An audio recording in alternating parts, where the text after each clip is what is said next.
York City. CBS's Katrina Kaufman outside the courthouse. His lawyer has already made it clear that they want to contest the legality of his arrest. He says that there's going to be substantial motions practice here. This is absolutely something that we expected.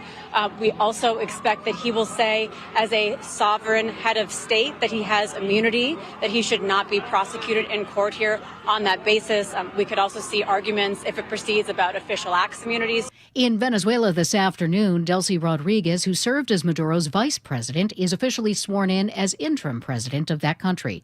President Trump said the U.S. would run Venezuela temporarily, but Secretary of State Marco Rubio said yesterday that it would not govern the country day to day other than enforcing an existing oil quarantine.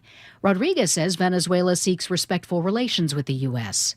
Mexico's president doubles down on comments about the U.S. capture of Maduro. More from CBS's Adrian Bard in Mexico City. Mexico's president reiterated her government's firm rejection of the U.S. military operation in Venezuela. She said intervention has never brought democracy to Latin America or generated stability, which she said could be better achieved by forming a region-wide trade bloc. Denmark's prime minister is warning the U.S. against any move to take Greenland by force. CBS's Cammie McCormick with that. The U.S. military intervention in Venezuela has reignited fears about President Trump's designs on the autonomous Danish territory. Analyst Rasmus Sindig Sondergaard. What Denmark is trying to do is to signal very clearly this is an unacceptable provocation. And British Prime Minister Keir Starmer. Greenland and the Kingdom of Denmark must determine the future of Greenland and nobody else. Several European countries have urged Trump to stop threatening a NATO ally.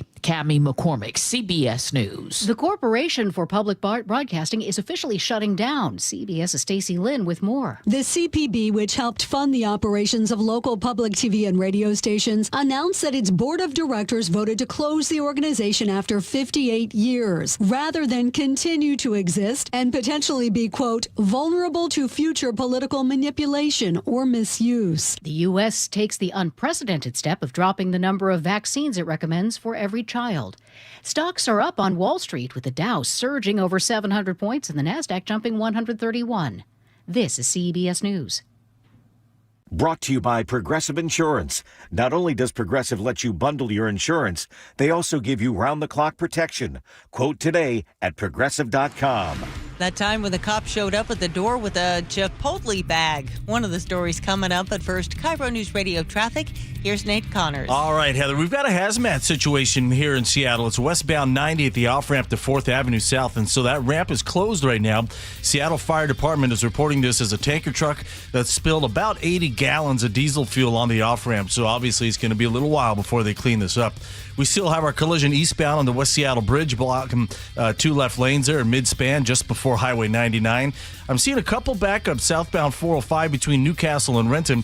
The first is at 112th there in Newcastle. The second is just past Sunset Boulevard. In both cases, I'm not seeing the cause on my cameras. Just plan on a couple delays if you're traveling between Bellevue and Renton right now. And we still have a 1-hour wait for drivers at the Clinton Ferry Terminal.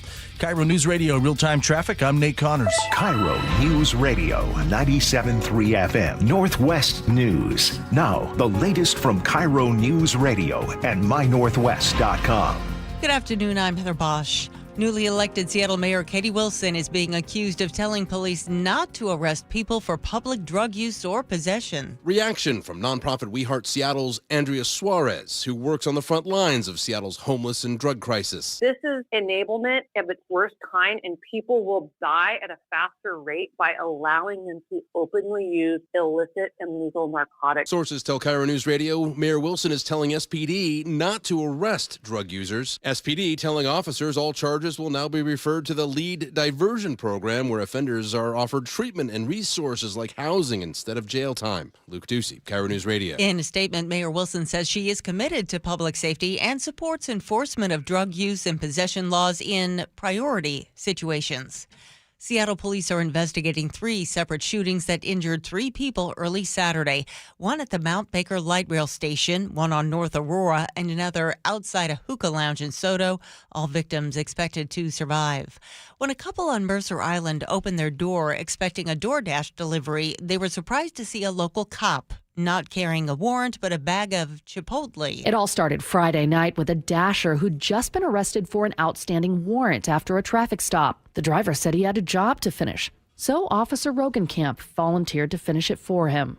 The police chief tells KIRO News Radio she's proud of service that goes the extra mile. Jillian Raftery for KIRO News Radio. He was the only coach to take the Seahawks to a Super Bowl win. 12, they're bringing the trophy home. The Hawks let Coach Pete Carroll go, and now he's been fired from the Raiders after 1 year. Las Vegas finishing the season dead last.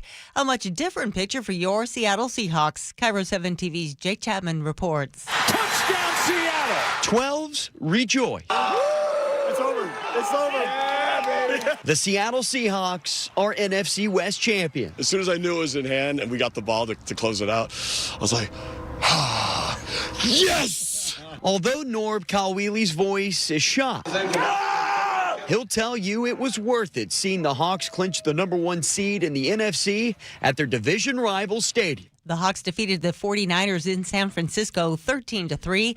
If the Seahawks win the next 2 games, both at home, they will go to the Super Bowl. This weather update brought to you by Stade Roofing and Exteriors. Cloudy skies today with highs in the mid-40s. It's 44 in downtown Seattle. I'm Heather Bosch. Your best source for local news, serving Western Washington and the world with a KIRO News Radio app. Always streaming live on your smart speakers. You're listening to KIRO News Radio, Northwest News. And now, it's time for the Jake and Spike Show on KIRO News Radio with your hosts, Jake Skorheim and Spike O'Neill. Behold, a fiendish masterpiece from the bowels of hell. Mondays, for I hate Mondays. They make me so steamed. Weekends, I go for the weekends. Son of a Welcome back to the show. Welcome to the show. Happy New Year to you. Monday, January 5th, 2026. Jake Skorheim here. Spike O'Neill sitting right there. A little mixed bag right now, buddy. Little mixed bag for me. What's mixed for you? I can't remember my password. It's been too long. I can't get it. I can't get in. I had to call IT This about that could be the best Monday of our lives. Just with how much new stuff is happening, new stuff to chat about. Yes. There's a lot to talk about. The world is exploding, not literally, exploding with news and developments and information. Tell you what. Happenings, events. I feel like I'm still on a high from the Seahawks game, which we're going to get into in just a little bit. Mike Lefkoe is going to join us. We're going to celebrate that together. We're going to look back at some of the craziness of that game against the 49ers. A team that looks so dominant, and we're not a sports show, but we're going to do a little bit of sports today at 12:30. So we're super fans. Yeah. And this is really fun. You actually have a good friend inside the Seahawks organization. We're trying to get on this week. We won't fully promote him yet until we get a confirmation, but he would be a great guest this week. So hopefully we get him tomorrow. Maybe the best job on the face of the earth. He might, actually, yeah. All right, so we're going to start with biggest news in the world. We have a couple of things we need to talk about. First, let's mention the Maduro thing. We will be talking about that more in-depth a little bit later in the show. We're not going to get into it right here. We usually kind of start local. But we thought, and I thought this was kind of clever, we'll talk about a little regime change here. Okay. Start with Maduro, which we've now mentioned, so we can move off of that. We will get into that more later, and we can, you and I can have a spirited discussion whether or not that should have happened. 51st state. Perfect. Petrozuela. Listen, folks. Yay! Just think about what Spike's saying right now, and then come on back to the show, and you can hear Spike we'll have and I argue some about common sense takes for you. We'll have some comments. Yeah. We'll force everyone to look at it. And if anybody knows my password, text the show. To let you know? Yeah, because I need to get in. You can be armed with a computer. Yeah, I'm just flailing here. Speaking of regime change, did you see Pete Carroll got fired? I did. Like just before we got on the air, Pete Carroll got fired from the Raiders. Is that news, though? It's not really news. Right. It's got to be kind of expected. They had the worst. The Raiders had this year, and again, we're not a sports show, but we are talking a little bit of sports today. The Raiders had the worst record in modern football times for the organization. Their worst record technically on the books in the franchise history was back in 1962. They went 1-13, but that's when they had a 14-game season. In the modern era of football, 3-14, which is so crazy when you think about it. They are literally like a mere opposite of Seattle. Ooh. Seattle's 14-3, best season. Is this the best Seahawks franchise record in history? The most regular season wins in franchise history. And then you look at what could have been. I mean, I love Pete Carroll, and this is a complicated topic because I love the guy. I appreciate what he did here. And at the same time, thank God he's not the coach of the Seahawks right now. Is John Schneider on your Christmas list now, right? If he wasn't already? Yeah. It's too late this year, but I might send him I'm not going to make that mistake again. John Schneider. Genius. Top to bottom. Draft picks, free agent acquisitions, coaching changes. So good. He's hitting it out of the park. He makes the right decisions. He's the big dumper of GMs in the NFL. I would have to say. GMs. Hope he wins the MVP. Hope he wins Exec of the Year. He ought to win Exec of the Year. Did you see pictures of him at that game? Oh, yeah. You see it in the box? Could they turn the heat down in there a little bit? In the owner's box? See how sweaty he was? I've watched John party on a couple of different occasions. Yeah. Both inside and outside the arena of the arena of football, of sport. The man, he parties hard. He enjoys life. His work was done. I had a chance to meet him a few times. Isn't he great? He's a super nice guy. So great. So down to earth. And deserves every accolade coming his way. He and I suffer from also, apparently we have very active sweat glands. So I'm going to make a recommendation to him. I have found a non-aluminum deodorant that I'm going to send his way. I thought you were going to suggest a 63-degree limit on the box he sits in, a chill zone. To keep that there. That's what we do. That's why we keep it so cool for you. So cool. Yes. We do. We out of respect. Out of respect. I want you to be comfortable. All right. We got a lot of news locally here to get to. So let's get to some of the local news. We got Luke Ducey, star reporter for KIRO Newsradio, joins us now. Luke, welcome to the show. Thanks for having me. There's a topic right now that's everybody's discussing. When you're not talking regime changes, you're not talking sports, which is what most people are discussing. In Seattle, there's apparently some sort of a new directive that they're not going to be arresting for open-air drug use, which is what people, I guess, expected would happen under Katie Wilson's regime. We kind of feared. The writing was on the wall. But now there's officially some sort of directive. Don't call it a comeback. Don't call it a policy change. Well, we have it's interesting because we have responses from people in the know. We have a Seattle Police Officers Guild response about it, which I can read real fast. And then we also have, we're going to talk to Andrea Suarez from We Heart Seattle. She's going to come on the show at 2 o'clock today to tell us a little bit about what she thinks is going to happen under this new directive, or maybe it's an old directive. But Luke, tell us a little bit about this and why are people so upset about it? Yeah, well, the reason you don't want to call it a policy, maybe, even though it seems like a policy shift or change, because it's a new direction for a new from the mayor. A new regime, right? That on the job for about 3 days now. Is because of this, and this is why we're talking about that. So this is a story that we were covering this morning, and I'll get into the nuts and bolts obviously in just a second, but the mayor's office has responded just moments ago, and the first thing that Mayor Wilson said in response to this issue that we're going to be talking about is, you'll know when I announce a policy change because I'll announce a policy change, period. So mic drop. Sounds like my dad. And I think when you know. You'll know when I tell you. I think that's in response. It could be to the Seattle Police Officers Guild, who it was I think a lot of people were calling this a shift on public policy and a shift in policy on. Let me read you this statement from, I call it SPOG, but I was corrected this morning to not call it SPOG. SPOG. People call it SPOG, which to me sounds like a restaurant, but whatever. Seattle Police Officers Guild, this is from Mike Sloan. He says, the recent naive, ignorant political decision to not arrest offenders for open drug use in the city of Seattle is horrifically dangerous and will create more death and societal decay. It embodies an enormous flaw in those in our community who think that meeting people where they are in the throes of addiction is a correct path to lift them up. It is wrong, and it is commonly referred to as, quote, suicidal empathy. Most cops know that the LEAD program supports this ideology, and they don't want to refer cases. It's a waste of time. We've all seen how our streets can be filled with death, decay, blight, and crime when ideology like this infects our city. Now with this resurrected insane direction, death, destruction, and more human suffering will be supercharged. That's a pretty strong statement. That's very strong. That's very strong. And here's why. I wonder how he feels about it. I wish he'd pick a side. Just don't call it a policy change.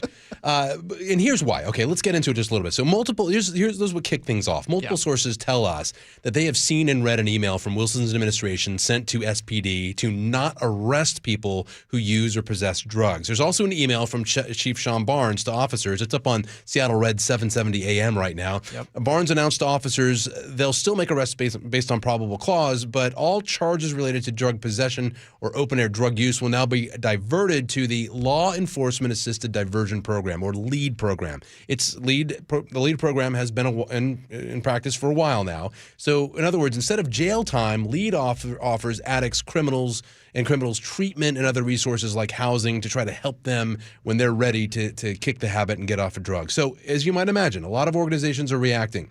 You mentioned the Police Officers Guild, and we've got more on that as well, but also Andrea Suarez with We Heart Seattle, which is a large nonprofit group that works on the very front lines of the homeless and drug crisis. She's going to be on your show. She's on at 2 o'clock today. And she had some great things to say earlier. She's going to be great as well. So why don't I share with you what Sheriff John Urquhart just said on the G and Ursula show about this? He said, echoing Suarez, that she believes and the police guild believes and critics believe this is going to all lead to more drugs, more criminals pouring into the city because the word gets out, hey, you can do your drugs here, and more deaths on the streets. Well, Urquhart says that, look, you can't arrest your way out of an issue like this. You need programs like LEAD. However, this is what he adds there. And that's the problem that I have with this particular situation, that apparently the mayor has had an edict down to the police as don't arrest anybody for drug possession or public drug use. And that's just absolutely ridiculous. Oh, we on the same page. So that's G agreeing with him right there as well. So that's what's going on. And more of Wilson's response a little bit here. She told us, about when I announced policy change, you'll know it. But also that she's committed to public safety for everyone in the city. Then she said two interesting things that I thought stood out as well. She's committed to what? Public safety. Oh, good for her. For everyone in the city. And our work now is to carry out her vision for that, including, this is what I wanted to get to, enforcement of the possession and public use ordinance, so enforcement of the laws in, quote, priority situations. And their responses to a user or someone in possession are implemented with an appropriate level of urgency. So big questions, and I have follow-up questions to the mayor's office. What are priority situations? How do they envision that? And what is an appropriate level of urgency? Because, the way I understand it, the way it kind of supposed to work is a police officer now sees a guy smoking fentanyl in the corner, let's say. They take his name and it's supposed to go into the LEAD program, maybe not make an arrest there. And if there's no connection with the LEAD program or they don't go through it, then they can be prosecuted for that crime. But if she's saying don't arrest people at all, and it's based on priority situations, what's a priority situation? Yeah, and how does that escalate to getting that guy off the street where he's doing drugs or selling drugs? What do they do? Well, are we waiting until there's a public danger involved? Or is that making it a priority? Sounds like it. Do you have to be smoking fentanyl on a school bus, endangering school children? Is that making it a priority situation? That may not be a priority. Does self-harm, is that not enough? Is public endangerment? I think people smoking fentanyl on the sidewalks of the Seattle streets is enough of public endangerment. I think that's enough of a priority. It's interesting because we had that story before the holidays that thankfully kind of started getting resolved, but Charlie had that story about that kid. The kid in the tent. Kid in the tent who was 9 years old. His mom's a prostitute and also addicted to fentanyl, apparently. And CPS was called in, Seattle police were called in, and they all said, well, there's no reason to remove this kid. He's not in danger. So if it's not endangering a kid to be living outside on the streets, or living in a tent where fentanyl's being used, where prostitution's being exercised. With a fentanyl addict and a prostitute, then is it going to get better when they're now making this announcement? No, I don't think it's going to get better. And it seems to me like if that's not a priority to protect that kid, then they're I don't know what the priority is. Their priority, whatever that line is that they're saying can't be crossed, that's going to be really crazy. Yeah, and critics would argue and are arguing just the opposite. Even more of that is that more people are going to get the word out and they're going to come to Seattle because, hey, we can do drugs here. Yeah, we're safe there without getting enforcement, or I just have to go through the program, or I won't get in trouble, or Yeah, like what's the follow up if somebody's referred to? They find somebody doing fentanyl. And they say, hey, by the way, buddy, that's illegal. We're not going to arrest you because it's against policy. But we're going to take your name and offer you... We're going to refer you to LEAD, the Law Enforcement Assisted Diversion Program. We're going to refer you. So that person doesn't show up. Okay, now what? What do you do now? If they're not going to go back and arrest the guy, what's the carrot and stick there? Well, and you also kind of you revealed one of the haphazards of police work as well. Now go find them. Well, a warrant. Let's say their name's in the system, and there's an arrest warrant put out. Go find them. We went to his previous address, the corner of 2nd and Pike. He wasn't there. He's not there. Yeah, a lot of questions about this, which is not whether or not there's a policy or it's a new policy or not. It's a new direction. It's not. Well, it's not a policy. You'll know when she drops a policy. She'll tell you. There's a lot of questions still about. What does that look like? Okay, take me through a scenario. What does that look like? And, at least critics say it's going to look pretty bad. She's going to be on with John Curley today. 3 o'clock today, yeah. He's going to ask her just that, a lot of tough questions, but that one I think is going to be our lead question. Is it at 3 o'clock? That's 3 o'clock. That's great. Right out of the gate, man. Yeah. Hopefully she'll answer that. And hopefully, but again, she might tell him, listen, until I have a policy, I'm not going to tell you, because when I have one, you'll know. Instantly, you'll know, because I'll drop it, and then you'll know it's a policy. It's official policy. All right, Luke Ducey, appreciate you coming in, man. Thanks for staying on this. Thanks for having me. Appreciate it. Yeah. Do you think it's going to get better, Spike, for Seattleites? Or is it just going to keep getting worse? Every step in the wrong direction feels like, we're heading toward a bad outcome, a cliff. I mean, this is not a step in the right direction. We said this before the election. Seattle, we didn't have a perfect mayor in Bruce Harrell. We had progress, I felt we had progress from the mayor's office and the policies that they handed down. That the city was moving. Seemed to be on the side of law enforcement and common sense and a more centrist point of view. City council, I felt, was elected, not this iteration, but the one that was just voted out, the previous one, to have a more common sense point of view. But the city of Seattle, knee-jerk flats, we reacted again. We voted back in. You say we, not me. Well, and not you. Not me. I didn't live in Seattle, but this is my community. Yeah. I work here. I shop here. I play here. I wisely bought a home outside the city limits because I didn't want to pay for the light rail system that was only 30 years behind schedule. Well, you're still paying for it. I know. What's interesting about this, though, is that remember when Harold not stepped down, but when he conceded the election, he basically said, like, I'm not going to win, and then it was hers. Before she even made an official, like, hey, great, I won, she was at the protesting Starbucks. Yep. And now she's on what? This is day five on the job? Day 5. Day 5 on the job? First work day. Unless maybe they worked on the second. Maybe they. I know. I took it off. You took it off. Maybe they worked. I bet they worked. But I'm not probably. I would if I had started a new job. If somebody elected me Monday, mayor of a major city, major American city, I'd work on my first day of the job. Yeah, at least even before a weekend, even at the end of the holidays, just to show I had some gumption. But within the first week, they make an announcement. I guess it's not official yet. But they're ringing the bell. They're ringing the dinner bell. You don't have to worry, but that's exactly what it feels like. It feels like a dinner bell. All come get all. your drugs. Yep. Here it is. Safe haven. Sweet, sweet haven. Oh, that's sad. We'll see what happens with the city. It's going to be interesting. We're going to have Andrea Suarez on with us at 2 o'clock, and she's on the front lines of this. And she has her job just got their job just got a lot harder. Yeah, for sure, a lot harder. And more important, if you're talking about not addressing drug use, as the clip of Andrea mentioned, this is just going to lead to further escalation of drug, not just drug use, drug abuse, and death, all the horrible side effects that brings. I wonder what that number is going to be finally when it reaches a breaking point where people just say enough is enough. I'm trying to remember what the number is. I think in Portland, the number was somewhere around like 1,500 or 1,600 deaths in a year. In Seattle, or maybe 14. In Seattle last year, it was less. I think it was over 1,200 though, drug deaths. That sounds right. I'd have to go back for the numbers. That sounds about right. And when you think about how many, that's a lot of bodies. It's a lot of families destroyed. That's a lot of families destroyed. Yeah. At what point do you step in and go like, hey, you know what? I feel like over 1,000 is too much. I want to know what I'll ask John to ask the mayor this. What's the upside? What is the positive effect you see from this policy? Question. Yeah, it's a great question. Tell me why. Give me the why. I also think it's interesting. She's never done the job, right? No. She's never had the job. She's never done the job. She's got 4 days experience. She's got 4 days experience. Before she makes an important decision, or not a policy change. All the law enforcement and all the people whose job it is to have actual contact with these people are all saying this is a disaster waiting to happen. If they are all telling you this is a bad idea and you still push forward with it, what does that say about how she's going to lead the city? You're committed to your vision. And does it also make you and me feel good that we both decided to move outside the city? Yes. The answer is yes. Yeah, I'm happy. I like to put a silver lining on things. Sure, here you go. You chose wisely. All right, speaking of silver linings, this is just the most exciting thing to talk about, which is the Seahawks. We got Mike Lefko on with us next. What does this mean? Seahawks finished their best season they've ever had in their franchise history. Did anybody see this coming at the beginning of the season? We'll talk about it with Mike next.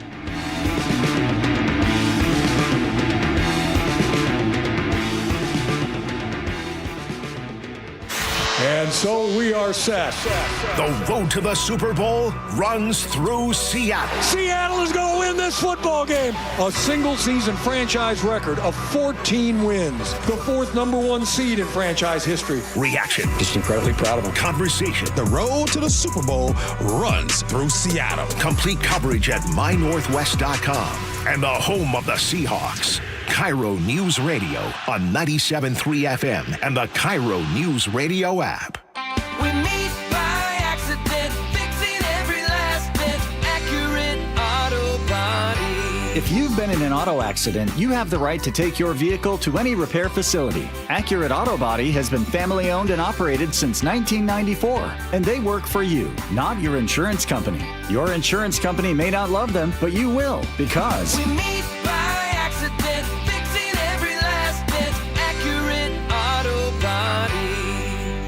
More than 4,000 women are diagnosed with breast cancer every year in Washington state. I'm Dr. Suzette Miranda with Northwest Hope and Healing. We provide a lifeline to breast and gynecologic cancer patients, and you can help us make a difference. Join us for Cork, Fork, and Support, an afternoon of wine tasting and inspiration on January 31st at Mary Hill Winery in Woodinville's Wine Country. Get your tickets now for Cork, Fork, and Support. Go to nwhopeandhealing.org to learn more. If you're one of the millions of Americans behind on your taxes, if you're afraid to open your mail because IRS collection letters could be coming, listen carefully. The IRS is cracking down, taking paychecks, freezing bank accounts, revoking passports. That's a fact. But here's what most people don't know. There are official tax relief programs designed to help struggling taxpayers. Programs that could save you thousands if you qualify.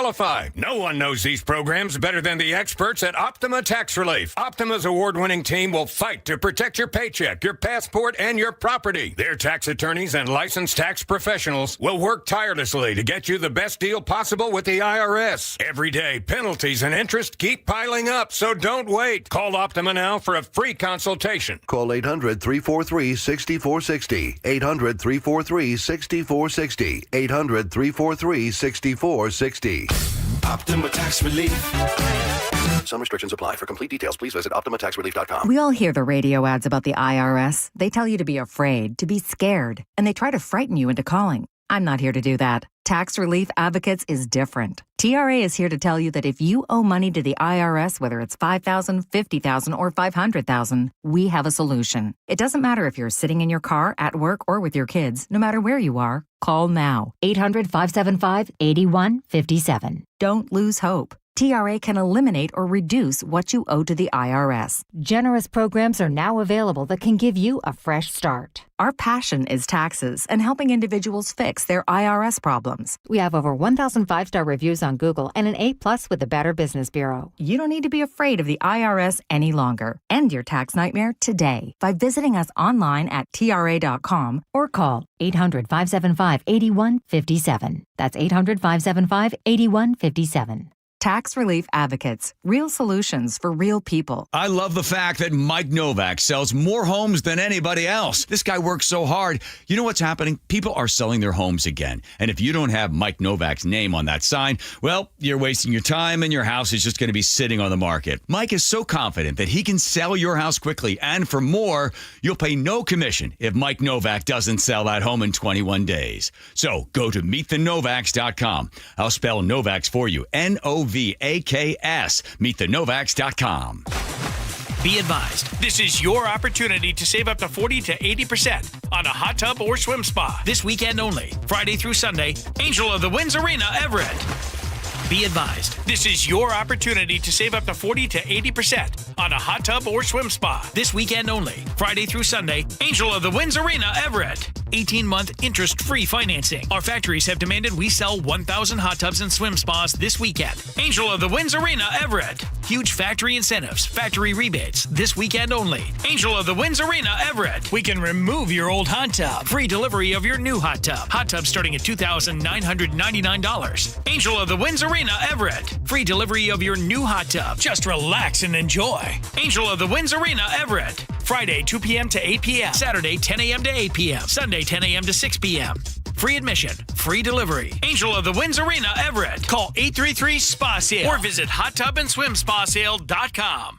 Now is your time to get into a new D.R. Horton home by taking advantage of its National Red Tag Sales event going on right now through January 25th. Stop by any of its participating communities and find select Red Tag homes at incredible pricing. So whether you're buying your first home or looking for an upgrade, you don't want to miss the Red Tag Sales event going on right now. Discover the D.R. Horton difference. Visit drhorton.com. D.R. Horton, America's builder, an equal housing opportunity builder.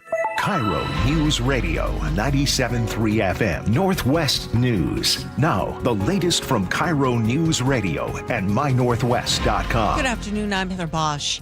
In an unprecedented move, the federal government is dropping the number of recommended childhood vaccines. Sabrina Cupid reports. It's now recommended that children get just 10 vaccines. That's down from 17 on the previous schedule. It's still recommended that children get the measles, mumps, and rubella vaccines and immunizations against polio, chickenpox, HPV, and others. But when it comes to recommendations for vaccination against RSV, meningococcal disease, hepatitis B, and hepatitis A, those are recommended for high-risk individuals. When it comes to flu, COVID-19, and rotavirus vaccinations, that'll be left up to parents and doctors to decide. Doctors feared this will lead to confusion, vaccine hesitancy, and more sick kids. Deposed Venezuelan President Nicolas Maduro and his wife today entered not guilty pleas to drug trafficking charges in a New York City federal courtroom. CBS's Matt Gutman was there. Initially, the judge said, "Are you Nicolas Maduro?" To which he answered, "I'm the president of Venezuela. I was captured at my home." And the judge cut him off and said, "I just need to know your name." Maduro was captured by U.S. forces during a raid in South America. Washington Representative Adam Smith confirms he will be one of the few members of Congress who will get a briefing about that raid today. He tells CNN Congress should have been told about it beforehand. Furthermore, remember, this was part of Trump's argument for getting elected president. He was going to stop us stumbling into these conflicts. He was going to stop us using our military to try to solve all the world's problems. Republicans maintain Maduro is a dangerous narco-terrorist who needed to be stopped. Two brothers, ages 7 and 11, are safe after they were allegedly abducted by their own mother from Lakewood. Police say their mom, who is not their legal guardian, took them shopping Sunday and then threatened to keep them. She'd just been let out of prison and may have been armed. The boys eventually were found by a family member.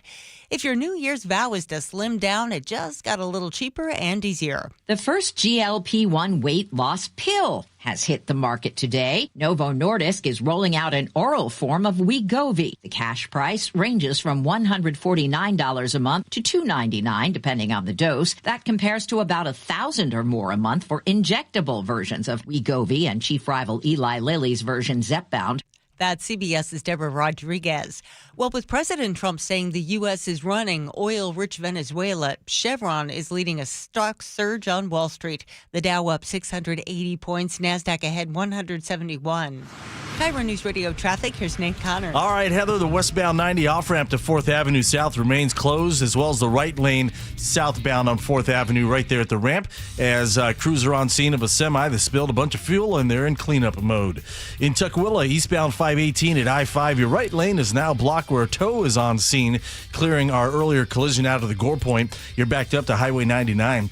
Southbound 405 remains packed through Factoria from an earlier collision. Bellevue to Renton's at 20 minutes. Some other drive times: Federal Way to Seattle, 20 minutes. Seattle to Everett, 25. And Tacoma to Olympia right now is a half-hour drive. KIRO News Radio real-time traffic. I'm Nate Connors. This weather update brought to you by State Roofing and Exteriors. Cloudy with highs in the mid-40s. It is 44 in downtown Seattle, where Jake and Spike are making Heather laugh again. I'm Heather Bosch, KIRO News Radio. Your best source for local news. You're listening to KIRO News Radio, Northwest News. During these tough news days, Heather, it's our job to make you realize how great life is, how wonderful and lucky we are. I agree, 100%. I know, yes. And I thank you. You betcha. And we thank you. Happy New Year, by the way. Thank you. Happy New Year to you. All right, we got a lot of stuff to talk about. We got Seahawks. Everybody's excited about the Seahawks. Mike Lefko from 710 Seattle Sports, who has been on with us every single time the Seahawks play. He comes on the show, and we talk about it, or we talk about the next game that's coming up. And it's just been a pretty fun season of conversations, Mike. So basically, I correlate to wins. Exactly. Is what you're saying. Okay. Make me happy. Every time you come in here, I'm like, oh, we get to talk about the Seahawks. Yeah. They're doing great. And now that it's worked, we can't break that. Can I gotta have you. Can I throw you guys a stat real fast about the Seahawks? There's all these fun things about that game against the 49ers, but here's one. Since Kyle Shanahan has been coach of the 49ers all the way back to 2017, this is the least amount of points that they have scored in a game, the one that they just played against the Seahawks, since his first game in 2017 as head coach. Oh, wow. That's amazing. Isn't that great? Did you know That was my surprise reaction that I didn't do that time before. I appreciate it. He's learned. It's a new year, a new Mike. No, but the defense is so. I mean, you're watching. No, that is impressive. But I already knew the stat. But yes, that's incredible. I was really telling for the audience, but. They didn't. I mean, the defense just stopped them completely. And 49ers are a fantastic team. Mm-hmm. They're a good scoring team. What did they score against the Bears? They had 38 points? Yeah, 42. 42? Yeah, they had been averaging around 40 points over the past 3 games. They had punted. They had punted only like twice in the month of December. Shut it. That is there was a streak right? there. They hadn't punted in 6 weeks. Yeah, there was 2 straight games. They didn't punt. Their punter started knitting. The entire team got sweaters. The entire team for Christmas. I saw a stat during the game that the Niner offense had averaged 35 points plus for the last 6 games. Mm-hmm. And to be just manhandled. Stopped at home. Manhandled. Completely shut out. And Christian McCaffrey completely shut down. 23 yards rushing. That, to me, there's a lot of impressive stats that come out of this game. Was there something wrong with him? No. I mean, he wasn't having any digestion issues or anything?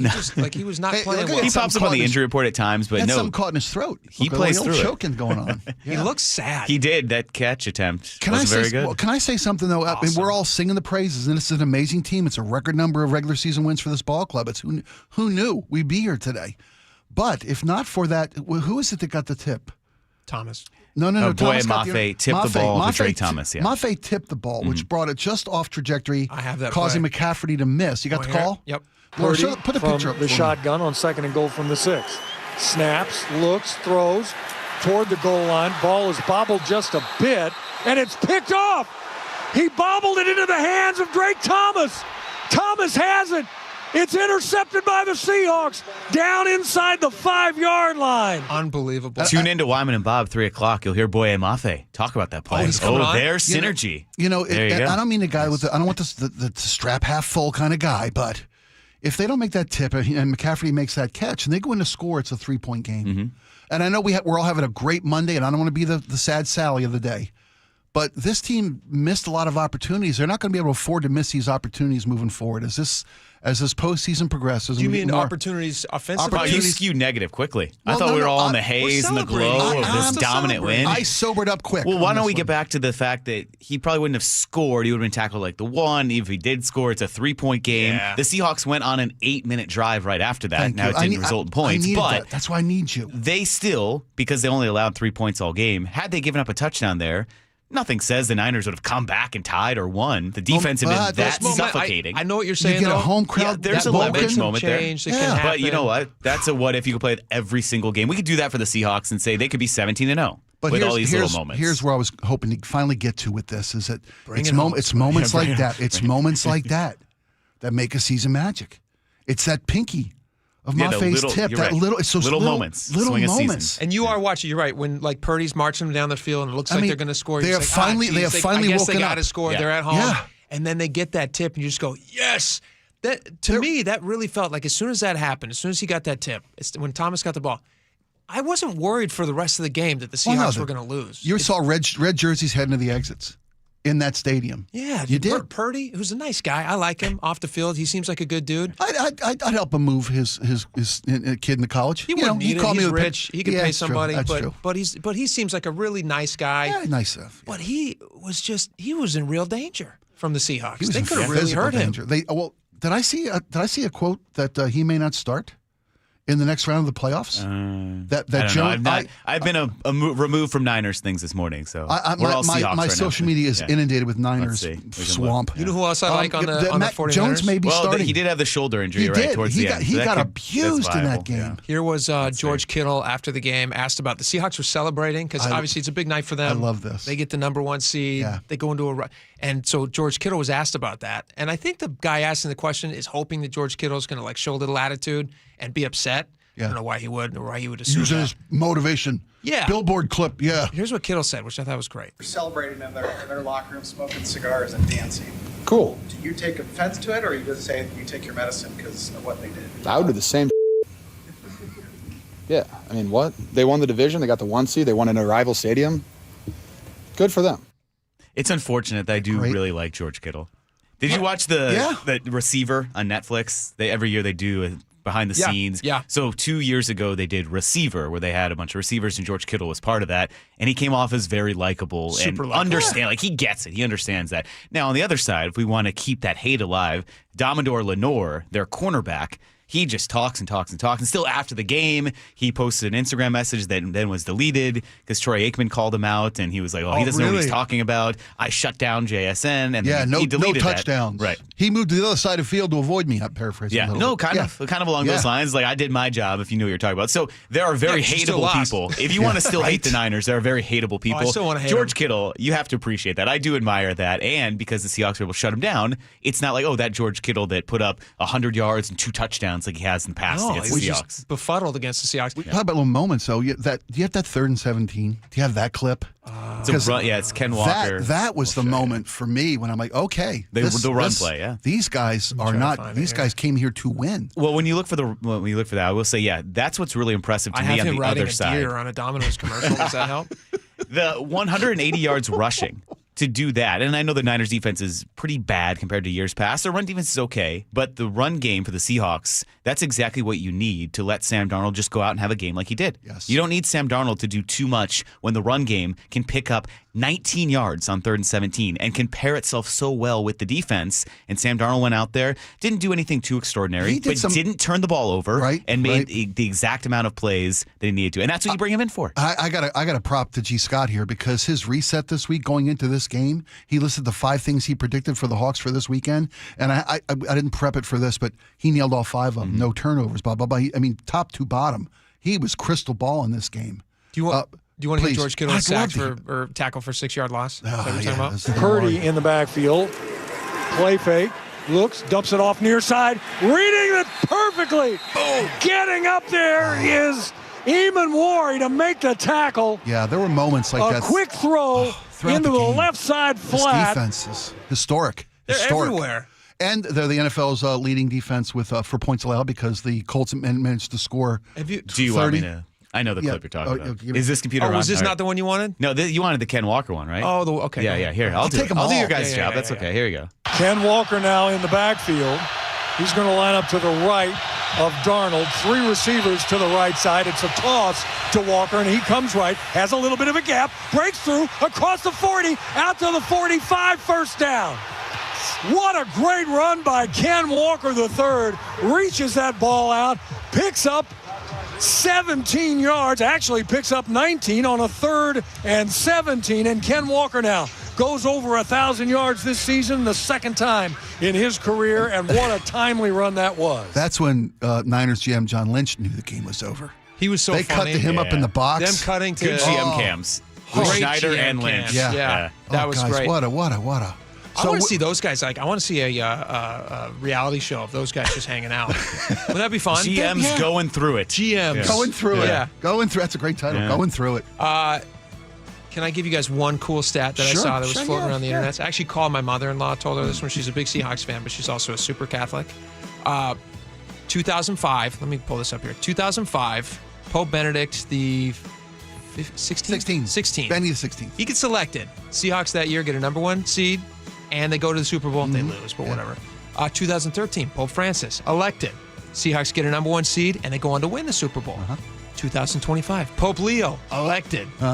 Seahawks win, number 1 seed. What? And question mark. What? Isn't that great? Wow. Isn't that cool? Like for all you Catholics out there? Yeah, baby. That's a fun one for Catholics. I don't have one yet for Protestants, but for I Catholics, don't know where you're spending your Sundays, but we got you covered.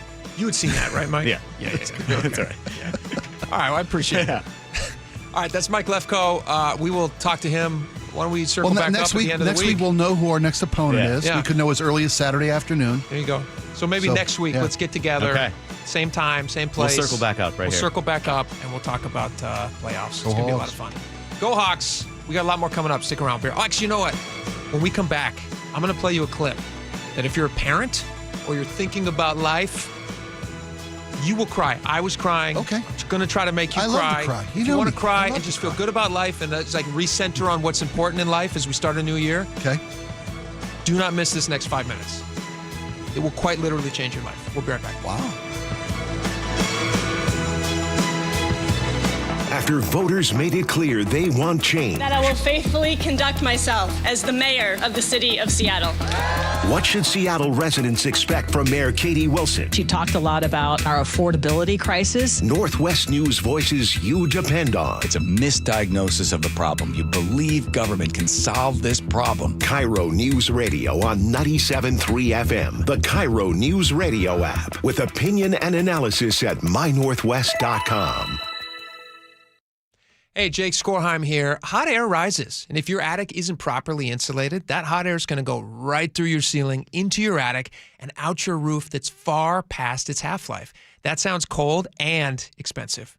Get this, 25% of your home's heat loss is through your attic. So if your furnace is working overtime, it's time to call Valentine. And right now, Valentine has a great winter special. Bundle attic insulation with any new roof, and you'll get an additional 10% off your entire project. Plus, with Valentine's financing options, they make it easy. So no matter what your home needs, insulation, gutters, siding, or a new roof, you are guaranteed the Valentine experience, which is seamless communication, meticulous cleanup, and extra mile service, even in this winter weather. My home is protected by Valentine. They keep me off the roof, which keeps my wife and kids extremely grateful, so I'll be around. I trust them to help you too. To lock in your winter bundle savings, call 206 Roofing today. Again, that's 206 Roofing. And remember, when you see the red Valentine vans, you know your home is in good hands. Meet Matthew Preston. Inside his apartment, everything he holds dear is protected by Progressive's Renter's Insurance, like his laptop and a surprisingly valuable collection of baseball bobbleheads. Outside his apartment, his laptop is still protected, as are his bobbleheads, which he carries around with him for reasons no one knows. Renters, the limits of protection aren't just the four walls of your home. When you're in Progressive's Protection Zone, get a quote at Progressive.com. Progressive Casualty Insurance Company, affiliates, and third-party insurers. I'm Ed Evans, CEO of Consumer Cellular. No, we're not one of the big guys. Truth is, we don't want to be. If you're over 50, Big Wireless probably has you paying for more data than you might need. You could be throwing away thousands over a lifetime. Our entry-level data plans start at just $20 a month. And for a limited time, switch and get your second month free. Call 1-888-FREEDOM, visit consumercellular.com or a store near you and get your second month free today. Plans include $5 credit for auto pay and e-billing. See site for additional details. Guys, if your energy is low, your strength isn't what it used to be, or your drive feels off, it's not just getting older. For many men, it's low testosterone. At Revive Men's Health Washington, you can start with a free T-check, exam, and consultation, so you get real answers about your testosterone levels and overall health. And this month only, qualified patients may receive 25% off testosterone replacement therapy. This isn't guesswork or one-size-fits-all treatment. Revive specializes in personalized, closely monitored testosterone care designed to help men feel stronger, sharper, and more like themselves again. With over 120,000 patients treated since 2011, Revive Men's Health is trusted for results, not hype. If you've been putting this off, now is the time to act. Claim your free T-check and consultation and see if you qualify for 25% off TRT. This month only. Call 206-529-1111. That's 206-529-1111. Or visit ReviveMen'sHealth.com. Terms apply, must medically qualify. I got to tell you something, Nick. I have really noticed a difference in your energy level since you started going to the Longevity Medical Clinic. And you know why? Why? Because they actually balanced my hormone levels. And when they do that, the largest change I noticed was that now I could sleep. And then not only get more sleep, you just get more energy, right? Right. So that all of a sudden that resulted in me, I started running again and doing all these things that I felt so fatigued throughout the day that I couldn't do anymore. Okay, so at this point, do you want to apologize to me? Because I was always saying to you, every time you say, I don't sleep, I don't feel well, I feel kind of off, I go, well, you need to get in touch with Longevity Medical Clinic. And you're always like, blah, blah, blah, blah, blah, blah. I know. But now it's turned into something fun that we get to go in together. So I need to hear, you were right. You were right. You were right. I should have gone to Longevity Medical Clinic. I should have. There we go. Fine. Yes. You know the right thing to do. Get in touch with Longevity Medical Clinic. Take the free health analysis at lmclinic.com. When the new year hits, every business could use a little something to stay ahead. A lift, a jump start, an edge, or perhaps a boost. Like the all-new 5-year business boost from Comcast Business. It's the certainty of a price lock for 5 years on qualifying internet bundles. Plus, you'll have the most reliable Wi-Fi with our best equipment, so your whole team can stay connected at a great rate. And to sweeten the deal, ask about a $500 prepaid card when you add 2 lines of mobile. It's the boost your business deserves. So sign up for the 5-year business boost and get a 5-year price lock on ultra-reliable Wi-Fi. Plus, ask about a $500 prepaid card. Comcast Business, powering possibilities. Ends 2/22/26, new customers only. 1-year contract required for guaranteed rate. 5-year pricing applies to monthly service charge excluding taxes and fees. Best Wi-Fi based on Open Signal Awards USA. Fixed Broadband Experience Report, May 2025. Thanks for calling CM Heating. Aren't you the company that gives away free furnaces? That's us. Buy a qualifying high-efficiency cooling system and the furnace is free. Wow. Yeah, and our home comfort advisors are tax credit and rebate specialists, so they'll handle the rebate for you. Go to CM Heating for better comfort, lower bills, and a free furnace you'll love for years. Get your free estimate for furnace replacement at cmheating.com. And remember, for furnaces, fireplaces, hot water, and total home comfort, including electrical, there's no beating CM Heating.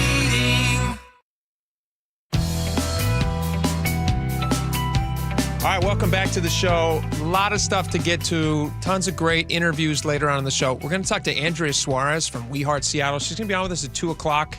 And we're going to talk about this new kind of directive, super secret directive to not arrest for open-air kudos drug to the use. new mayor to steal the headlines on a day like today. So much going on in the world, and the newly elected mayor of Seattle has grabbed the biggest story of the day. That's pretty funny.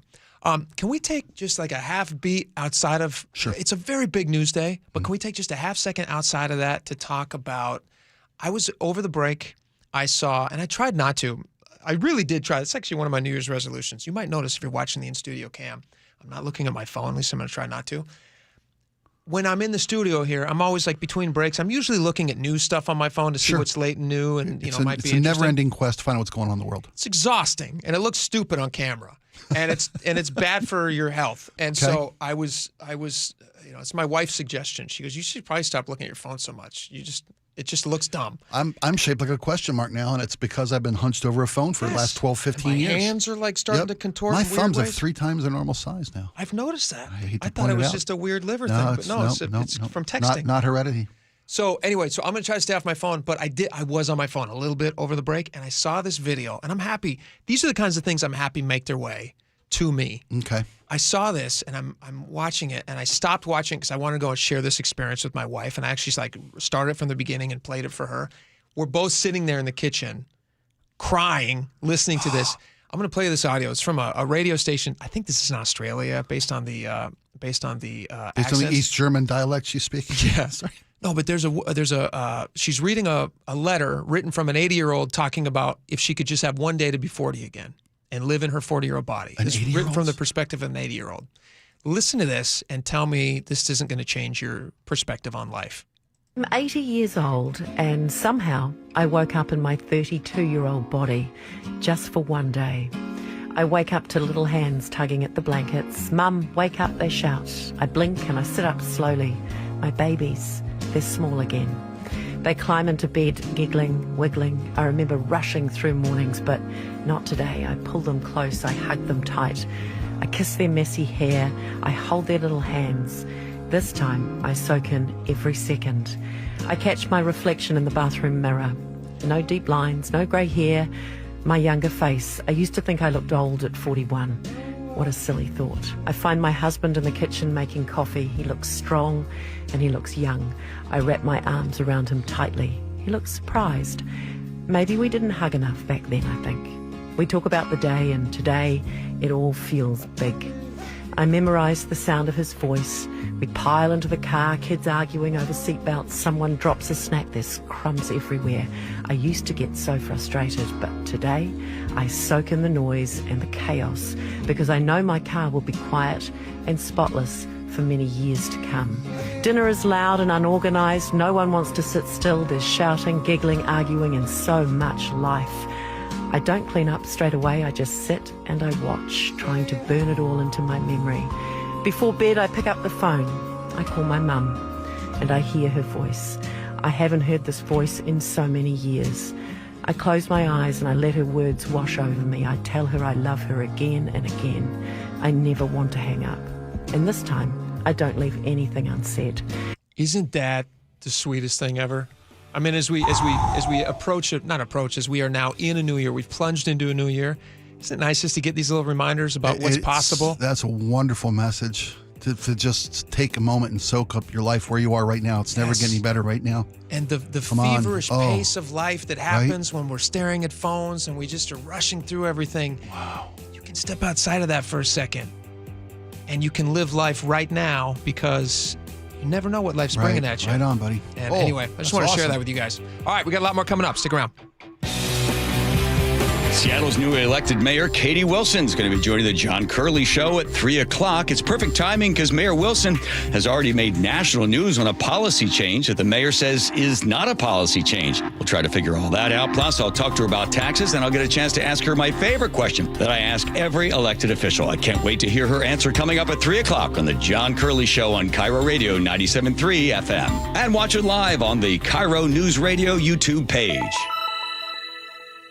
Now is your time to get into a new D.R. Horton home by taking advantage of its National Red Tag Sales event going on right now through January 25th. Stop by any of its participating communities and find select Red Tag homes at incredible pricing. So whether you're buying your first home or looking for an upgrade, you don't want to miss the Red Tag Sales event going on right now. Discover the D.R. Horton difference. Visit drhorton.com. D.R. Horton, America's builder and equal housing opportunity builder. More than 4,000 women are diagnosed with breast cancer every year in Washington state. I'm Dr. Suzette Miranda with Northwest Hope and Healing. We provide a lifeline to breast and gynecologic cancer patients, and you can help us make a difference. Join us for Cork, Fork, and Support, an afternoon of wine tasting and inspiration on January 31st at Mary Hill Winery in Woodinville's Wine Country. Get your tickets now for Cork, Fork, and Support. Go to nwhopeandhealing.org to learn more. If you've been putting off retirement conversations because you're worried it's going to turn into a sales pitch, you're not alone.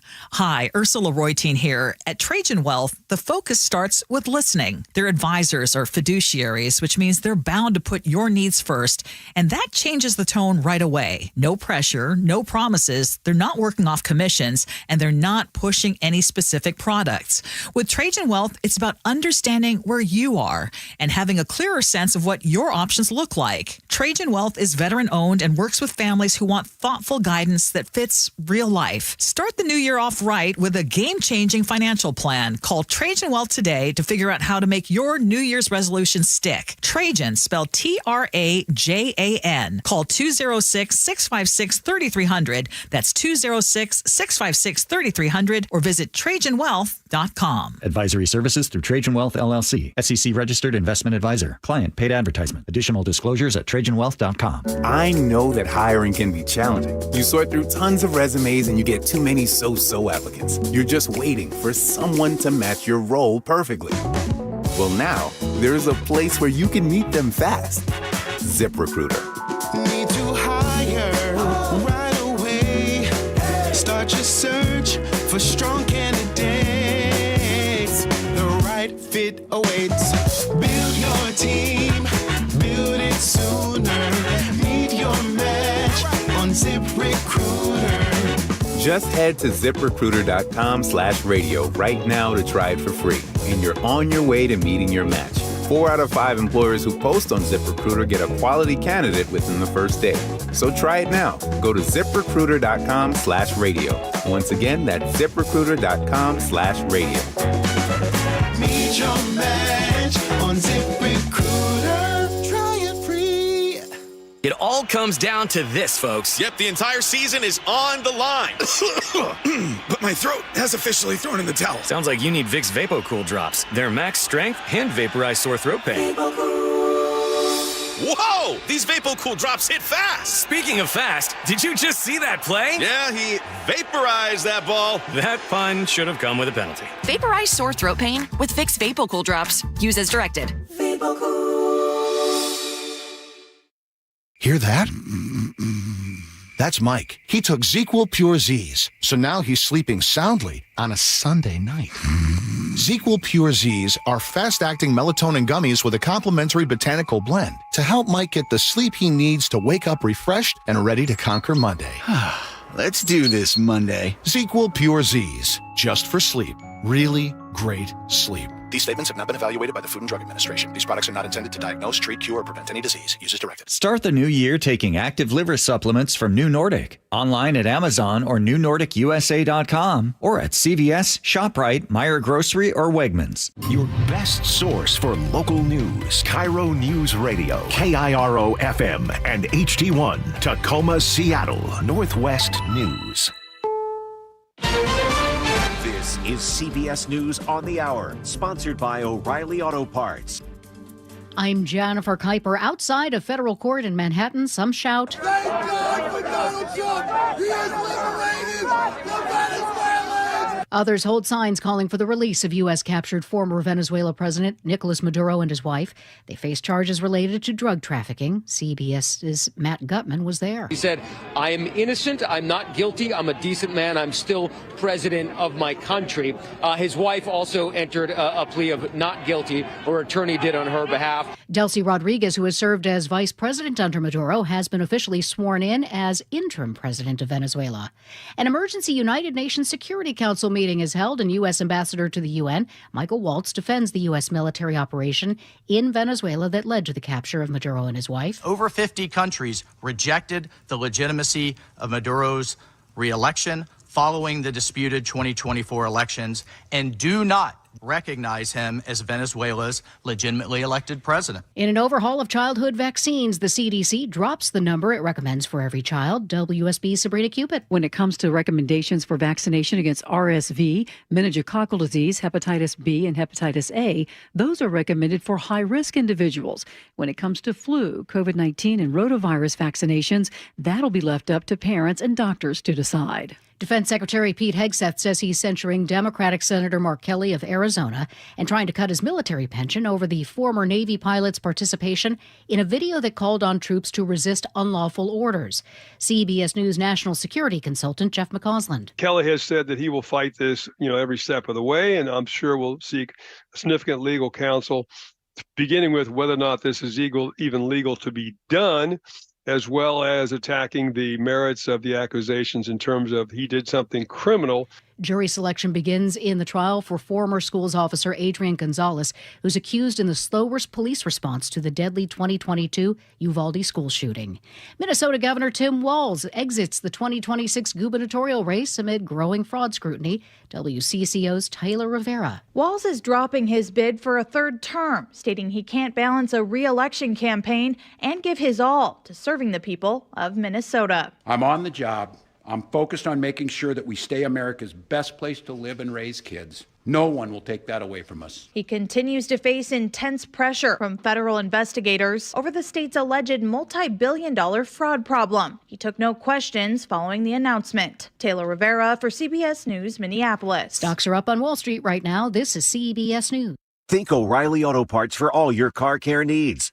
Get the parts and service you need fast from the professional parts people at O'Reilly Auto Parts. The pilot on the door plug blowout Dan flight Oden sues Boeing. The story coming up at first. KIRO News Radio traffic. Here's Nate Connors. Thanks, Heather. Closets by Design has our update. We've got a big issue here in downtown Seattle. Westbound 90 now closed at I-5. You can still exit to I-5, but not into Soto. Your South 5 off-ramp to 4th Avenue South remains closed. This is all due to a fuel spill at the end of the ramp. Also, the North 5 ramp to Edgar Martinez Drive is closed. And then 2 right lanes southbound on 4th Avenue are closed at that off-ramp. No estimated time for all of this to reopen. We're about an hour and a half into this.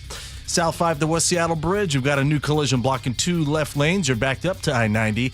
And in Tukwila, eastbound 518, we're still packed from Highway 99 over to I-5, where we're still working on this collision. It's in the Gore Point, but every now and then a tow truck arrives, a clear vehicle, and then we have a lane block. Right now, all lanes are open. Custom storage solutions for closets, garages, home offices, and more. Go to closetsbydesign.com to see current specials or call 1-800-BY-DESIGN to learn more. KIRO News Radio, real-time traffic. I'm Nate Connors. KIRO News Radio, 97.3 FM, Northwest News. Now, the latest from KIRO News Radio and mynorthwest.com. Good afternoon. I'm Heather Bosch. What at gunpoint? Get on the ground right now! State troopers and Pierce County deputies say they arrested a 17-year-old boy and a 19-year-old man today driving a stolen car with several stolen guns inside. Investigators say the two are responsible for an armed home burglary early yesterday. The man accused of carjacking a Washington State trooper on Christmas Day faced a judge. KIRO 7 TV's Ranji Sinha has more. Alex Eugene Smith appeared in court this morning. Prosecutors filed several charges against Smith, including robbery and attempting to elude police. Smith's attorney requested a competency evaluation. Right, yeah, we'll order the competency evaluation. It was Christmas morning when a Seattle man saw a suspect steal the Washington State Patrol cruiser on Interstate 5. Bo Stone's video shows a trooper pulling up to check on someone, but then that person hops in the driver's seat and speeds off. He was eventually caught in Linwood after officers used a pit maneuver to stop the stolen State Patrol vehicle. Court documents show Smith had said he smoked meth before the incident. The pilot of an Alaska Airlines flight that experienced a door plug blowout 2 years ago today is suing Boeing and one of its suppliers. Brandon Fisher, who landed the plane safely, says he suffers lasting physical and emotional effects from the near disaster. Federal investigators say 4 bolts that held the door plug in place were missing due to systemic quality and safety problems that Boeing says it has worked to correct. We've reached out to Boeing for comment on the lawsuit. He was the head coach who led the Seahawks to their only Super Bowl win. Your Seahawks, Super Bowl 48 champion. Word today, the Las Vegas Raiders have fired coach Pete Carroll after a disappointing season. ESPN insider Adam Schefter noting the team finished the season 2-14. A far different story for your Seahawks this season. Here he comes, 20, 15, cuts back inside 10, 5, touchdown, Seahawks! The Seahawks are NFC West champions after defeating the 49ers in San Francisco 13-3. Now, if they win the next 2 games, both at home, they go to the Super Bowl. The Hawks' next opponent will be confirmed when the wild card matchups are completed. This weather update brought to you by State Roofing and Exteriors. Cloudy skies with highs in the mid-40s. It's 44 in downtown Seattle. I'm Heather Bosch. Your best source for local news, serving Western Washington and the world with the KIRO Newsradio App. Always streaming live on your smart speakers. You're listening to KIRO Newsradio, Northwest News. And now, it's time for the Jake and Spike Show on KIRO News Radio with your hosts, Jake Skorheim and Spike O'Neill. Welcome back to the show. 1 hour down, 2 hours to go. Lots of great stuff to get to. Let's look ahead this hour. Find out what you guys can get excited about.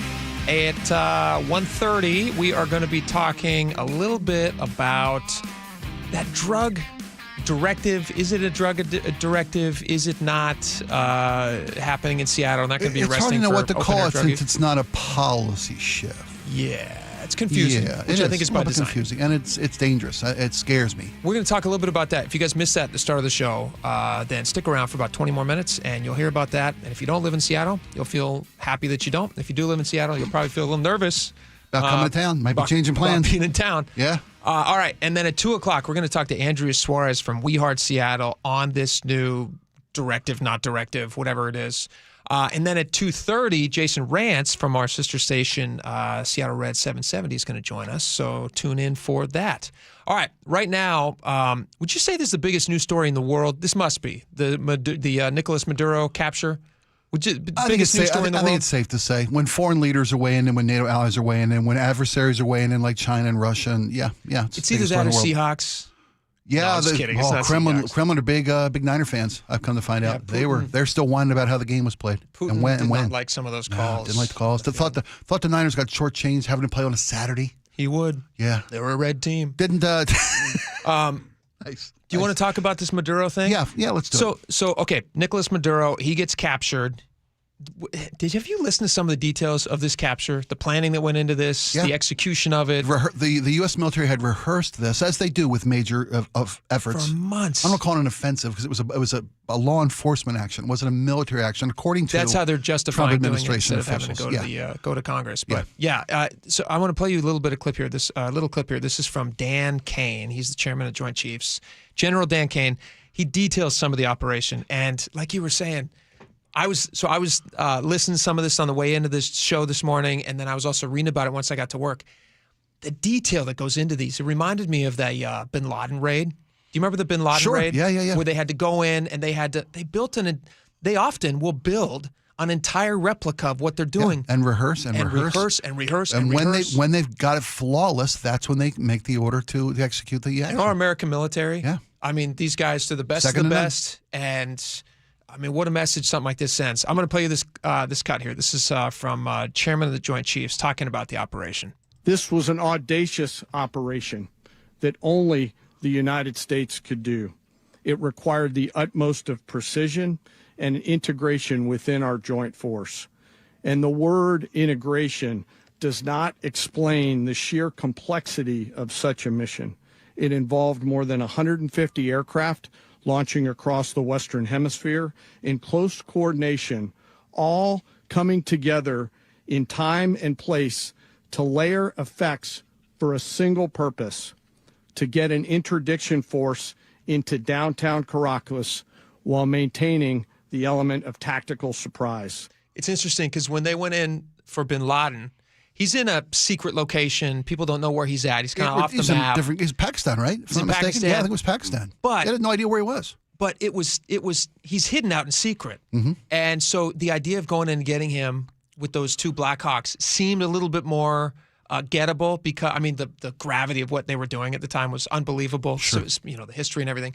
But it wasn't the middle of a military base. Maduro's literally, he and his wife were living in the middle of a military installation. So the idea that you're flying U.S. Aircraft and having to figure out, all right, how do we land in one of these places? Downtown Caracas. Downtown Caracas, in a military, in the middle of a military base. How do we get this guy out without losing any American lives? How do we coordinate that? Here's a little bit more on the complexity of that process. Over the course of the night, aircraft began launching from 20 different bases on land and sea across the Western Hemisphere. In total, more than 150 aircraft, bombers, fighters, intelligence, reconnaissance, surveillance, rotary wing were in the air last night.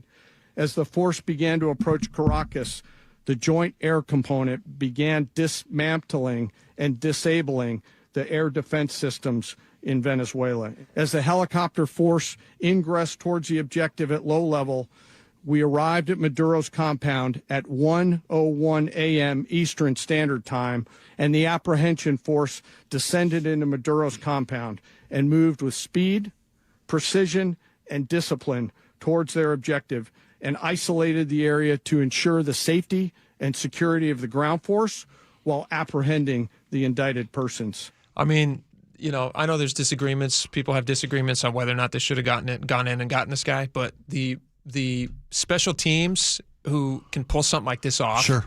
Flawless.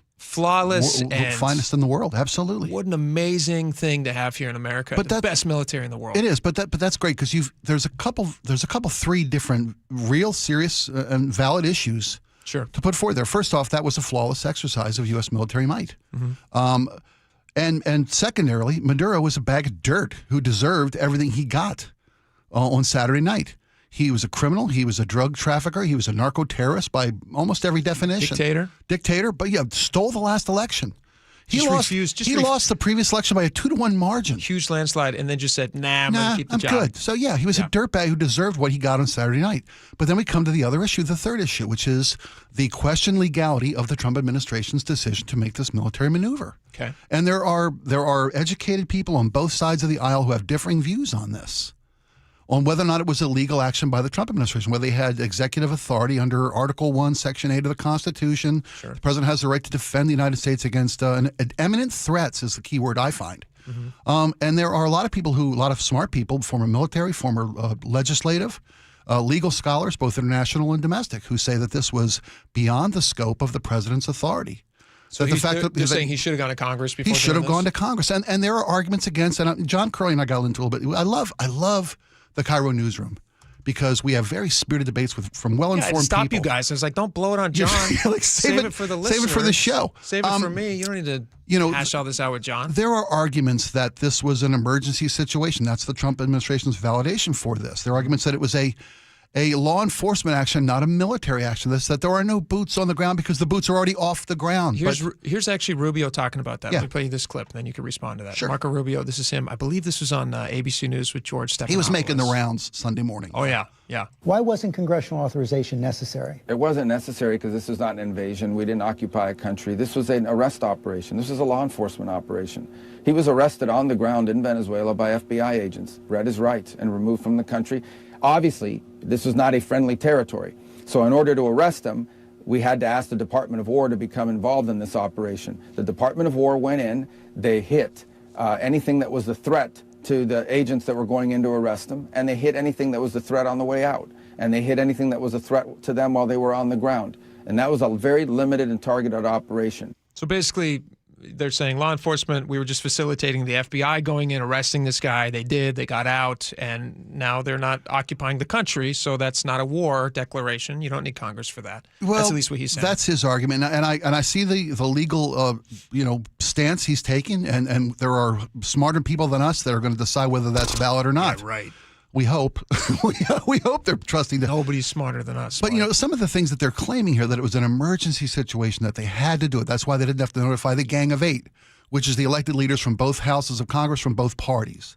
Leader of the House and Senate from Democrat, Republican, and the other keynotes of the or key players in the Chuck administration. Schumer's. Your big dog. Yeah. Well, it was put forth over the weekend that they couldn't notify the Gang of Eight because of potential leaks. Sure. Because Congress has a way of leaking. Yeah. You may feel that way, and Rubio may have a valid argument to make there, but doesn't dismiss the law. Just because you think it may be leaked doesn't mean you're not required to still follow the U.S. Constitution to notify. Even if you think it's a law enforcement exercise and not a military operation, you're still using 120 airborne vehicles. 150 Yeah. From land base, from sea base. You're using U.S. military to take out an elected leader to violate the sovereignty. Well, he wasn't elected. They elected somebody else. Whether He's a dictator.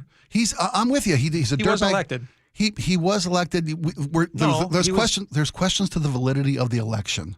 Those are questions that need to be answered by court. I'm with you. I'm with you. I think it was right to do what they did. I just don't like how they did it. You think it's right to take him out? I think it was right to take him out, but not the way they did it. I think it's a major point. Here's a question for you. Mm-hmm. So, Trump's first administration, he puts a $15 million bounty on this guy's arrest. Sure. Biden gets into office. Up to 25. Biden ups it to 25 with Harris. It's like a John Wick movie. It's kept going up. So my question to you is, what were they expecting to happen with a $25 million bounty? If Biden himself is putting a bounty out on it, and now Harris came out yesterday or the day before, whenever this was, she says this is wrong. They shouldn't be doing this. But her administration put a $25 million bounty on his head. Sure, what does she expect to happen? What is a bounty for?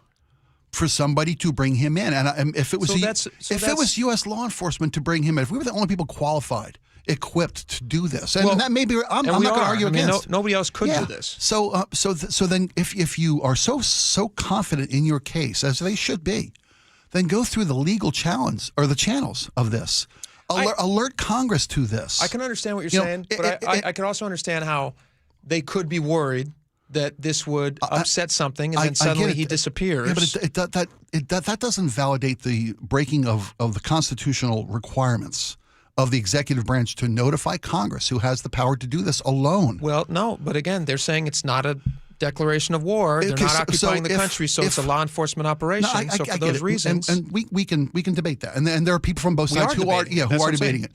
If you're not required to notify ahead of time, you're required to notify within 48 hours after an emergency maneuver. Okay. To notify the Gang of Eight, and they notified the Republican half of the Gang of Eight. Okay. They never bothered to notify the Democratic half of the Gang of Eight. I don't know who they notified on the Democratic side, by but I accounts I've assume seen, that they tell the Republicans, and they didn't tell the other side any Democrats knew about it. Well, nobody knew about it. Well, the whole world knew about it. Within 48 hours, I knew about it. How did Democrats not know about it? They learned about it in the media, not from the executive branch. Is that within 48 hours?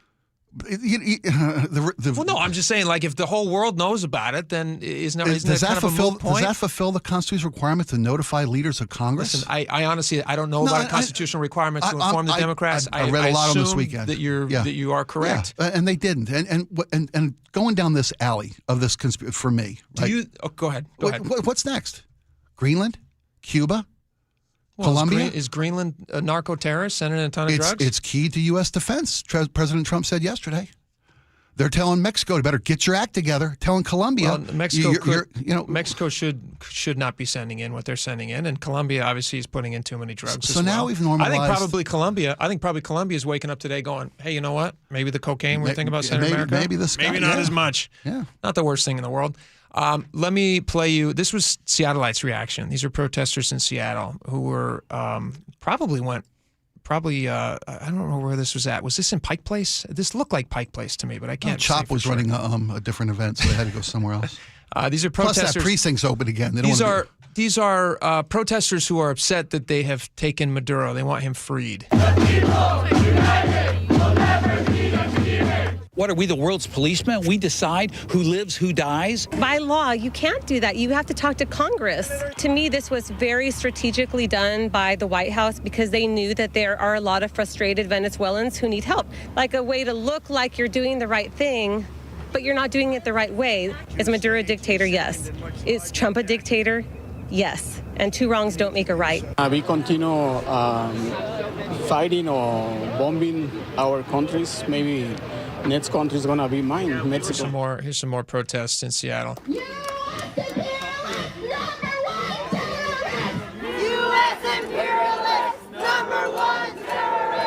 Chanting. I just get bored of the chanting. Yeah. Here was a person who's actually been to Venezuela. There's a Venezuelan woman at a protest in Atlanta. She spoke to somebody there who was doing some interviews.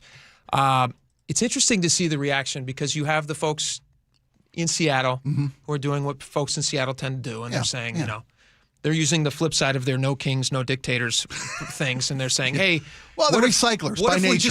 You're right. Recyclers what if we just they're pro-dictators on the other side? Planet friendly, yeah. Which is what they're doing now. And then you have somebody who's actually been to Venezuela and lived under this dictatorship, and here's what she had to say about it. I heard you're from Venezuela? Yes, I come from Venezuela. And you don't agree with any of these people here, right? No, I'm not agree. I'm not agree with Trump because Trump helped to my country obtain the libertad. Can I ask you, there's a bunch of Americans here who have never lived in a communist and socialist country with a socialist government. I feel happy. We're happy. I'm going to play this clip. You're not going to understand it because it's not in our language, but there was these live streamers in Venezuela. And they're live streaming as they find out. There's all this video that's come out now of people who are telling their loved ones, because again, this is in the middle of the night.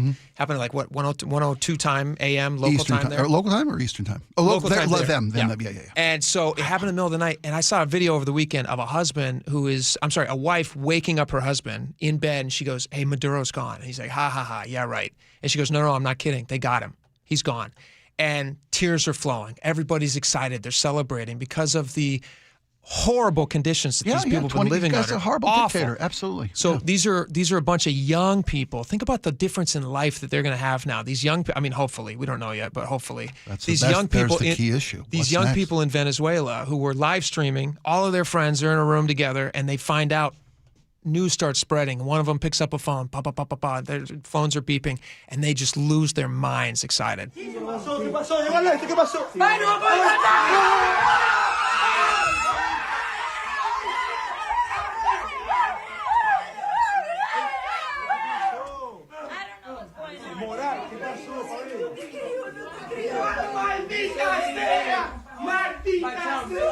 Papi, bombardearon Venezuela. ¿Qué pasó? It's just, there is an interesting juxtaposition between the people in towns like Seattle protesting against this, and then the people who've actually lived in Venezuela or who haven't experienced it are saying, hey, you know what? Yeah, they're dancing in the streets, We tried to get this guy out through a legal election. He didn't leave.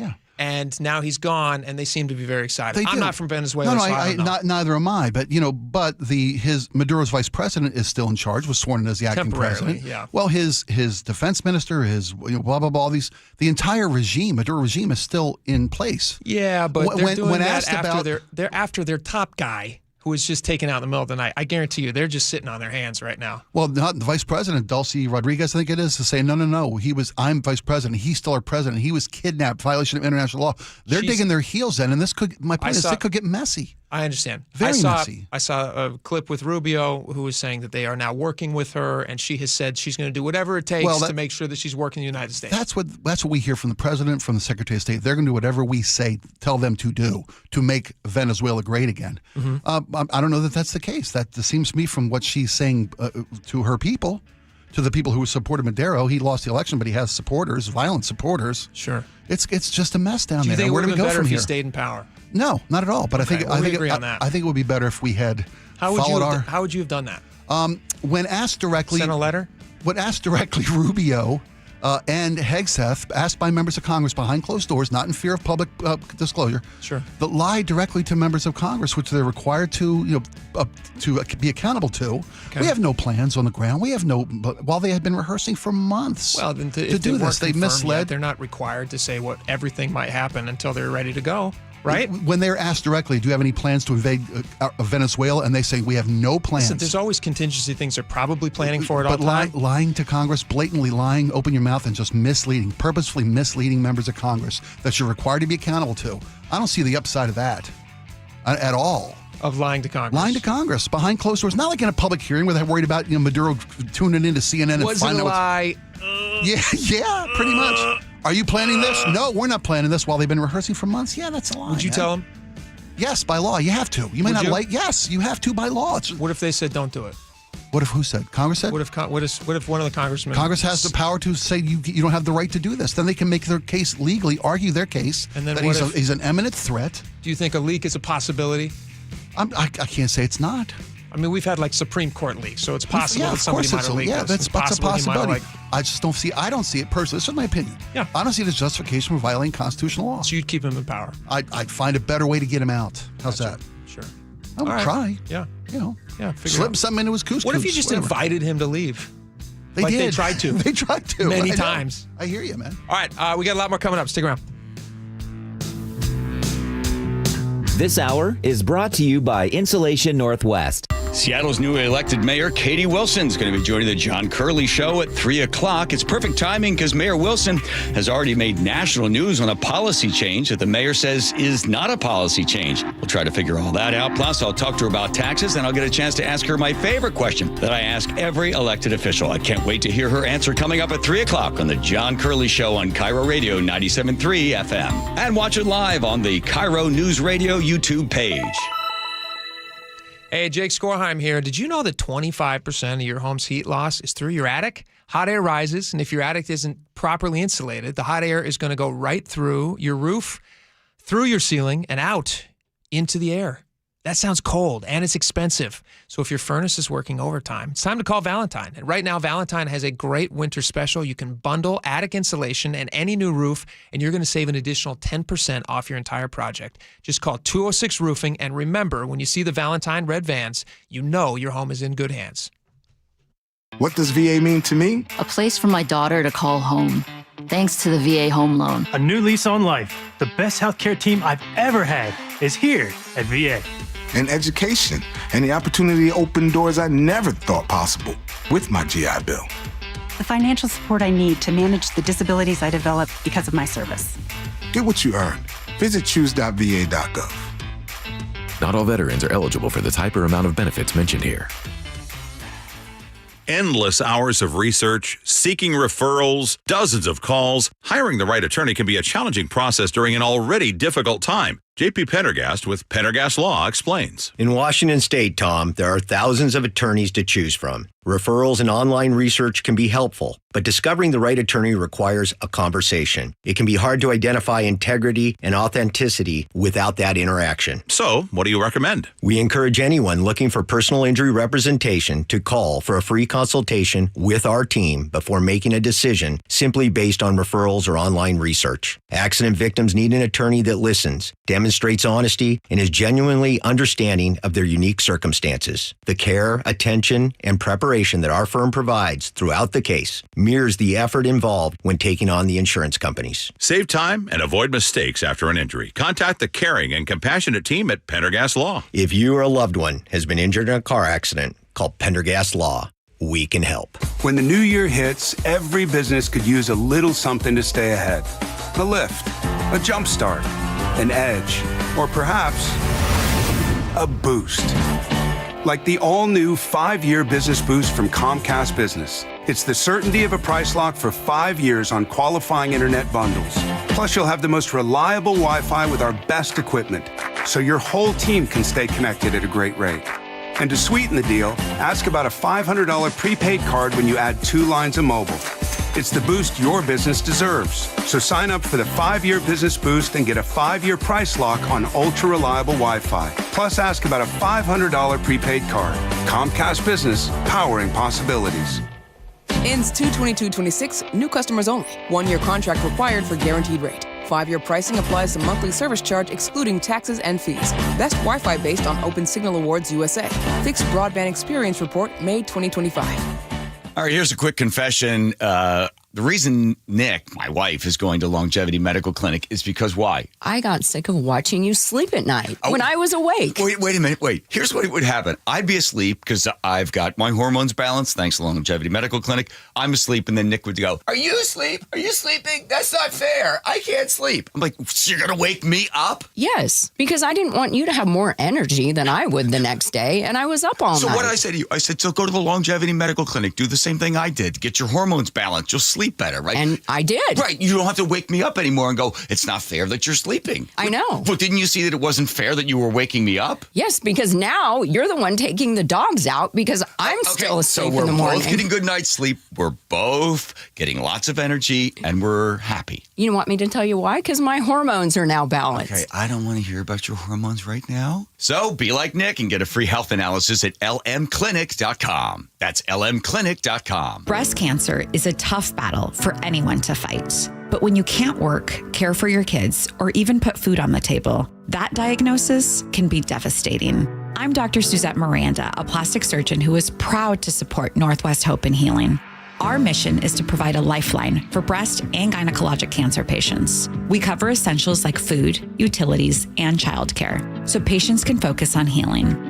For more than 25 years, Northwest Hope and Healing has distributed over $3 million to thousands of local cancer patients, and you can help make a difference in our community. Join us on Saturday, January 31st for Cork, Fork, and Support, an afternoon of fine wine, gourmet cuisine, and inspiration at Mary Hill Winery in the heart of Woodinville wine country. Get your tickets now for Cork, Fork, and Support on January 31st. Go to nwhopeandhealing.org to learn more. That's nwhopeandhealing.org. D.R. Horton's National Red Tag Sales Event is going on right now through January 25th. Stop by any of its participating communities and find select Red Tag homes at incredible pricing. Visit drhorton.com. D.R. Horton, America's builder and equal housing opportunity builder. KIRO News Radio, 97.3 FM, Northwest News. Now, the latest from KIRO News Radio and mynorthwest.com. Good afternoon, I'm Aaron Granillo. After their dramatic capture over the weekend, Venezuelan President Nicolás Maduro and his wife made their first court appearance today in New York. CBS's Jared Hale is outside that federal courthouse. In shackles and prison garb, deposed Venezuelan President Nicolás Maduro appeared in Manhattan federal court. "I'm innocent. I am not guilty. I am a decent man," he said through an interpreter, adding, "I am the constitutional president of my country." Sitting with his wife, Celia Flores, they each pleaded not guilty to 4 federal charges, including conspiracy to import cocaine and machine guns and conspiracy to commit narco-terrorism. Their next court date is in March. A pilot is now suing Boeing for $10 million over that infamous door plug blowout 2 years ago today. KIRO 7 TV's Dee Sun reports. Brendan Fisher accuses the company, along with Spirit Aerosystems, of causing this mid-air blowout after manufacturing failures and missing hardware. He also claims that Boeing made statements that unfairly shifted the blame onto the flight crew. The complaint was filed a few days ago in an Oregon court, nearly 2 years after the tragic incident. 4 passengers were hurt, but they all made it to the ground safely. No comment yet from Boeing, which recently bought Spirit Aerosystems. United States is now cutting back on childhood vaccine recommendations for the first time in decades. Health Secretary Robert F. Kennedy Jr. says the new schedule focuses on the most critical shots while leaving others like flu and hepatitis up to families to decide. Kennedy calls the change a way to rebuild trust. Critics warn it could lead to more preventable illnesses. Now to the closing bell reports. It seems the Federal Reserve is preparing the market for a pause on interest rate cuts. CBS's Jason Brooks says board members are meeting later this month. Minneapolis Fed President Neil Kashkari told CNBC that he thinks the Fed is pretty close to neutral on rates right now. And the big question in his mind is how tight is monetary policy, and that over the past couple of years, the Fed kept thinking that the economy is going to slow down. And the economy has proven to be far more resilient than he expected. Solid gains on Wall Street today. The Dow up 595, Nasdaq gained 160, S&P ahead by 44 points. Now to the real-time traffic desk. Here's Nate Connors. All right, thanks, Aaron. That westbound 90 is closed at I-5 here in Seattle. Now, you can still exit to I-5, but you can't go beyond that. You cannot get into SoDo right now. South 5, the off-ramp to 4th Avenue, and the North 5 ramp to Edgar Martinez Drive also closed, as well as the far right lane southbound on 4th Avenue at Royal Brome. This is all due to a fuel spill down there.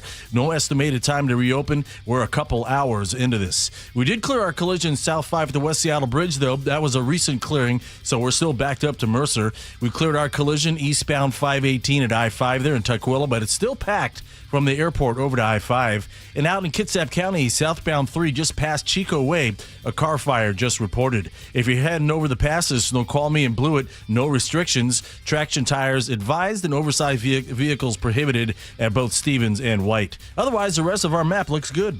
KIRO News Radio, real-time traffic. I'm Nate Connors. Thank you, Nate. Your forecast now brought to you by State Roofing and Exteriors. Drier now this afternoon, rainy and windy tomorrow with plenty of mountain snow. Right now, 45 degrees in downtown Seattle. I'm Aaron Granillo, KIRO News Radio. Your best source for local news. You're listening to KIRO News Radio, Northwest News.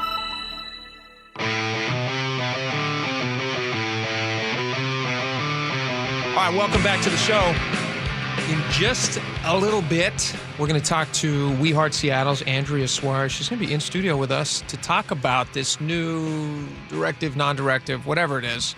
They're not going to be arresting anymore for open-air drug use in Seattle unless it's under very specific situations. Yeah, I don't know either. Unless it's a high priority. A high priority. Without any definition as to what that means. We know or what nothing qualifies. of what that means. Yeah. Right. And they're going to try to really lean into this LEAD program, which is the Law Enforcement Aversion. What does the D stand for? Law Enforcement Aversion Division. I don't know. I can't Development. Right. No, I have it in front of me. Let me pull it up here. Law Enforcement Assisted Diversion Program. Okay. There you go. Thank you, Aaron. Okay, so they're going to lean into that. Andrea Suarez is saying, guys, this is folly. The Seattle Police Officers Guild president, he says, guys, this is bad. Everybody who has some sort of a actual understanding of how these things works is saying this is bad. This is going to lead to more death and more drugs in our city. But I guess Katie Wilson knows better, so we'll see what happens. She's going to be on, by the way, with John in just a little over an hour and a half. Yeah. A little under an hour and a half now. So you can tune in at 3 o'clock. Katie Wilson's going to be on. She can hopefully answer some of those questions with John. Here's a question that I would like asked. This is of Governor Bob Ferguson. Did you see this tweet? I sent it to you. I'm not sure you read this. Oh, I read it. I'm going to read this to you. See what you think about this. Because I know what I think about it. Governor Bob Ferguson posted this. When was this? A couple days ago. He says, we are facing an affordability crisis. I'm committing to sending a significant portion of gains from a millionaire's tax back into the pockets of hardworking Washingtonians to help make life more affordable. So he's proposing a new tax for people on income exceeding $1 million, 9.9% tax. What do you think about this? I'm going to be consistent. It's unconstitutional. You don't like it? It's unconstitutional. You like can't do it in Washington law, by our state's constitution. Taxes have to be applied evenly to all the citizenry. Sure. Not just the people who are doing better than anybody else. Do I think that, pleasantly surprised. Right? Well, do I think that billionaires and millionaires, because we got a lot of billionaires in the state too. That's a big difference. It is a billion and a million is a big difference. Well, 9.9% is a big difference from a millionaire's pocket than a billionaire's pocket. So I'm with you. There's a big difference. Yeah. I'm a firm believer that the super rich have never paid less than they have at this moment in time. I know they pay more than any other segment of society. I know they bear the vast majority of the tax burden that supports a lot of this state's needs and infrastructures and goals. I get all that. Majority. A vast majority. I get all that. But they have never paid less than they do now.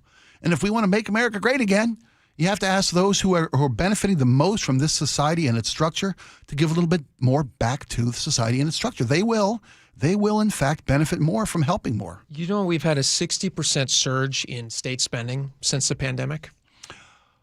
Yeah, I've read that. Is that a problem? Sure, it is. We're not frugal. But let me ask you a question. Since the pandemic, has your income increased by 60%? Are you spending 60% more now than you were spending in 2019? Am I earning 60% more? You mean? No, are you spending 60% more? I'm spending a lot more than I was 6 months ago, 12 months ago, 6 years ago. Are you earning 60% more? No. In fact, it might have gone the other way. So my question then to Washington State is, why don't you just stop spending as much, and then you won't need to pick the pockets? Here's the problem I have with something like this. It's making it sound like millionaires are not hardworking. Listen to this again. This is from the governor of our state. I'm committing to sending a significant portion of gains from a millionaire's tax back into the pockets of hardworking Washingtonians. So is he saying that millionaires are not hardworking? Isn't that what it sounds like? To help make life more affordable. The reason for it is, he says, to help make life more affordable for all of us. Yeah. Doesn't it sound like he's saying millionaires are not hardworking? When I come from, if you're a millionaire, if you've had the gumption to go out there and make $1 million, I'm not talking about people who just inherit everything, but like people who go out and make money. Yeah, and they're generally pretty hardworking. They are. They're pretty dedicated. They're pretty focused. They're committed. They make sacrifices to make their fortunes. Most of the millionaires that we have in the state are not flashy millionaires. Most of them are people that you would never suspect. I'm with you. And they've spent their entire life driving buses, starting small businesses, employing other people. These are the people he's talking about taxing with this millionaire's tax. So let me and he's ask saying this. Putting it into the pockets of hardworking Washingtonians, implying that those millionaires are not hardworking. Yeah, I can see where that's an easy way to frame this. There are some of the exceedingly wealthy, who I don't know, they're clever, they're smart, they're diligent, they're dedicated. I don't know if they're hardworking. That's semantics, whether or not somebody works hard or not. A lot of people you have to have money to make money. That's an old axiom I think still bears true.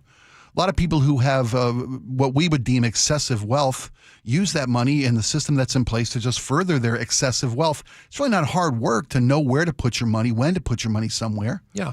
I mean the term excessive wealth. Yeah. Well, I don't think there's any such thing. I do. I think I've seen some really smart people who've said, once you get to a certain threshold of wealth, anything on top of that is just it's ignorant. It's offensive.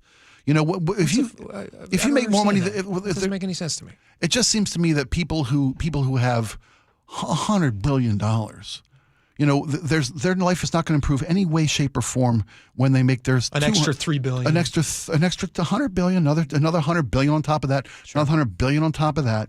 There's a portion of that where once upon a time those excessive amounts of wealth were dedicated back into society.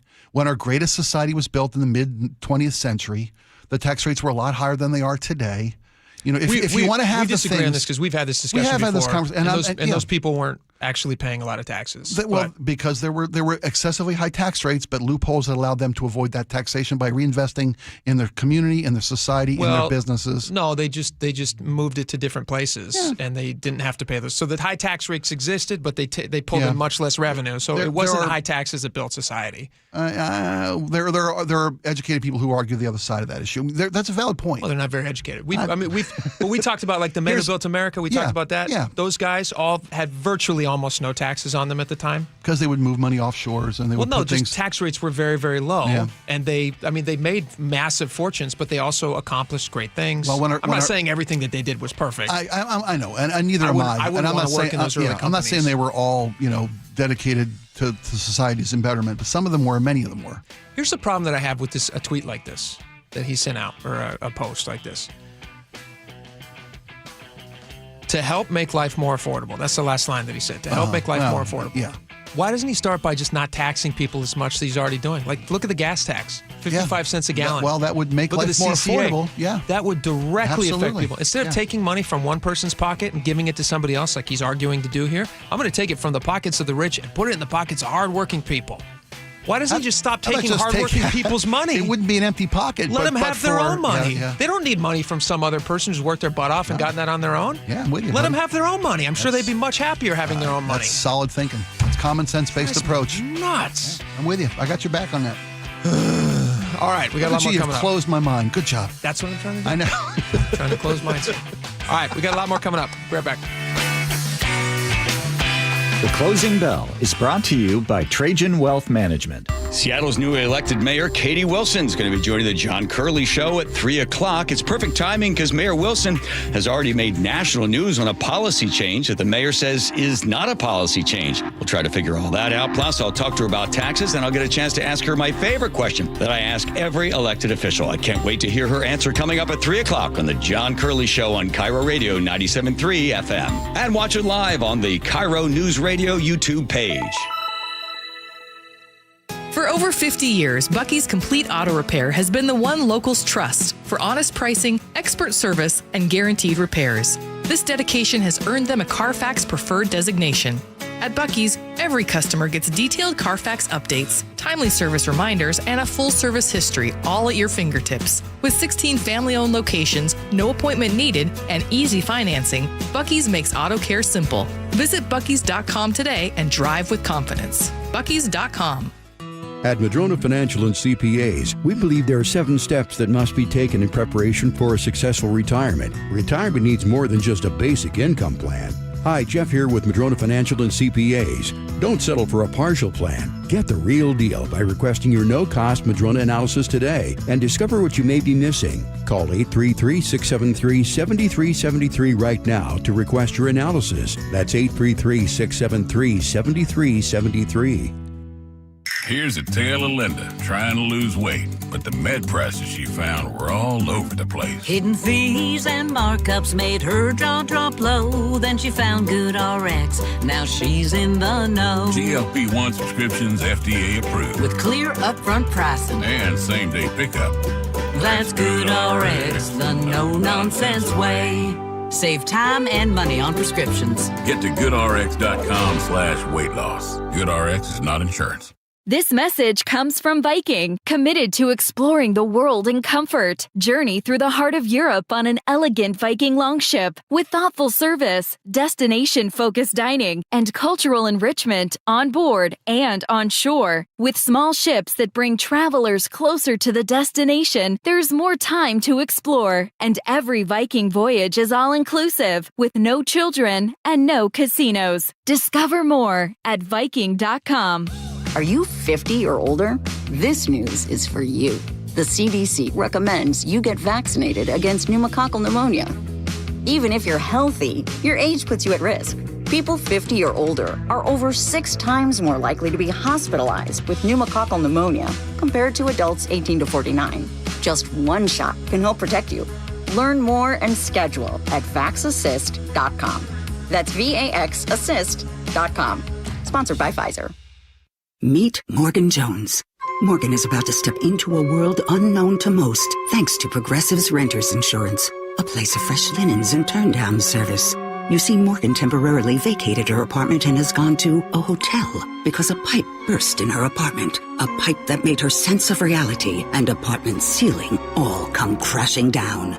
Luckily, Morgan checked into Progressive's Protection Zone. Get a quote at Progressive.com. Progressive Casualty Insurance Company, affiliates, and third-party insurers. Be advised, this is your opportunity to save up to 40 to 80% on a hot tub or swim spa. This weekend only, Friday through Sunday, Angel of the Winds Arena, Everett.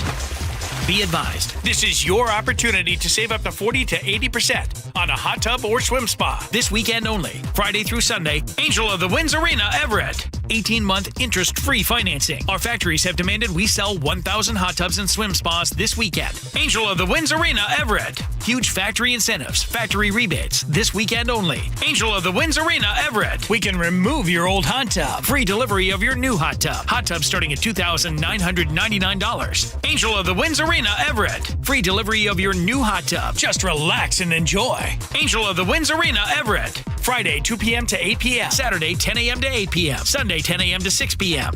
Free admission, free delivery. Angel of the Winds Arena, Everett. Call 833-SPA-SALE or visit hottubandSwimSpaSale.com. John Curley here. You know that moment when your house feels colder than it should? You turn up the thermostat and nothing? For over a decade, I've trusted the team at Home Comfort Alliance. They show up when they say they will, and they get straight to work, and they do it right. They've been keeping homes comfortable for over 40 winters. Remember, for all your heating, cooling, plumbing, and electrical needs, including standby generators, call the comfort people, Home Comfort Alliance, or visit homecomfortalliance.com. At Skyline Seattle, senior living never sounded so good. We celebrate the arts and are building enviable cultural partnerships like the Ballardet Quartet from the Seattle Chamber Music Society and the Seattle Art Museum. We provide our residents all the energy Seattle offers. Make your home at Seattle's only true life care community. Culture has an address. Skyline. Discover it all at skylineseattle.org. Hair Volume from New Nordic will make your hair look thick and healthy. Hair Volume is available online at Amazon and newnordicusa.com or in the hair care aisle at your local CVS. Guys, feeling low energy or low drive? It could be low testosterone. At Revive Men's Health, start with a free T-check and consultation. And this month only, qualified patients may receive 25% off TRT. Book now at revivemenshealth.com. Terms apply, must medically qualify. The Boat Show, the Boat Show, the Big Seattle Boat Show. The Big Seattle Boat Show. It's the best time to buy. January 30th through February 7th. With big selection, big discounts, and big fun for everyone. It's a big deal. Presented by Sundance Yachts and Port of Seattle. Make it a date Friday evenings with Boat Show After Dark, featuring unforgettable ambiance, music, food, beer, and wine. Details and discount tickets at seattleboatshow.com.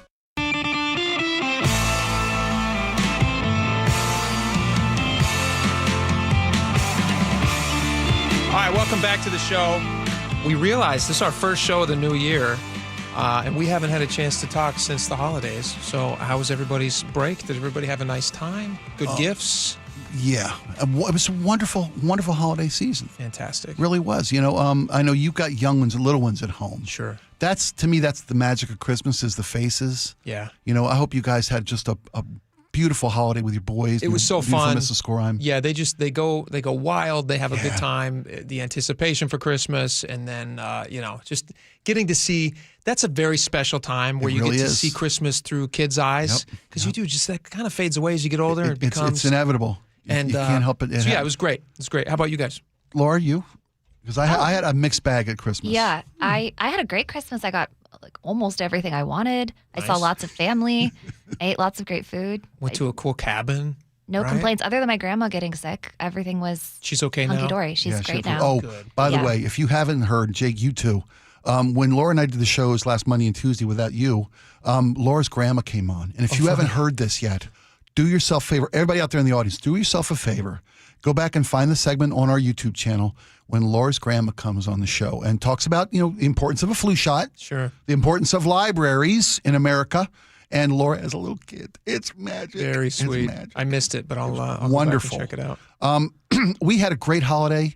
We had a huge event planned for Christmas Eve, but half the crew had to cancel because of travel interruption. Oh, that's right. So it was a manageable number. I was insane to book 20 guests over on Christmas Eve. Golly. Christmas morning was just the kids and the truly unpleasant Mrs. O'Neill and I.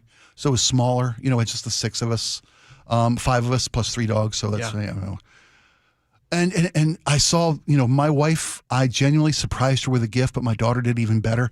Melissa got a gift she got when she was like 11 and treasured the memory of, because it was associated with her father and memories of her recently departed dad. Oh, that's sweet. So yeah, she got a rock tumbler, right? A rock tumbler? Yeah. My wife went bananas over this rock tumbler. It's like my daughter. she must have loved it when she was a kid. Exactly. Yeah. It took her right back to 11 years old, something she shared with her dad. Perfect gift. I was just kudos to the kiddo for getting that from mom.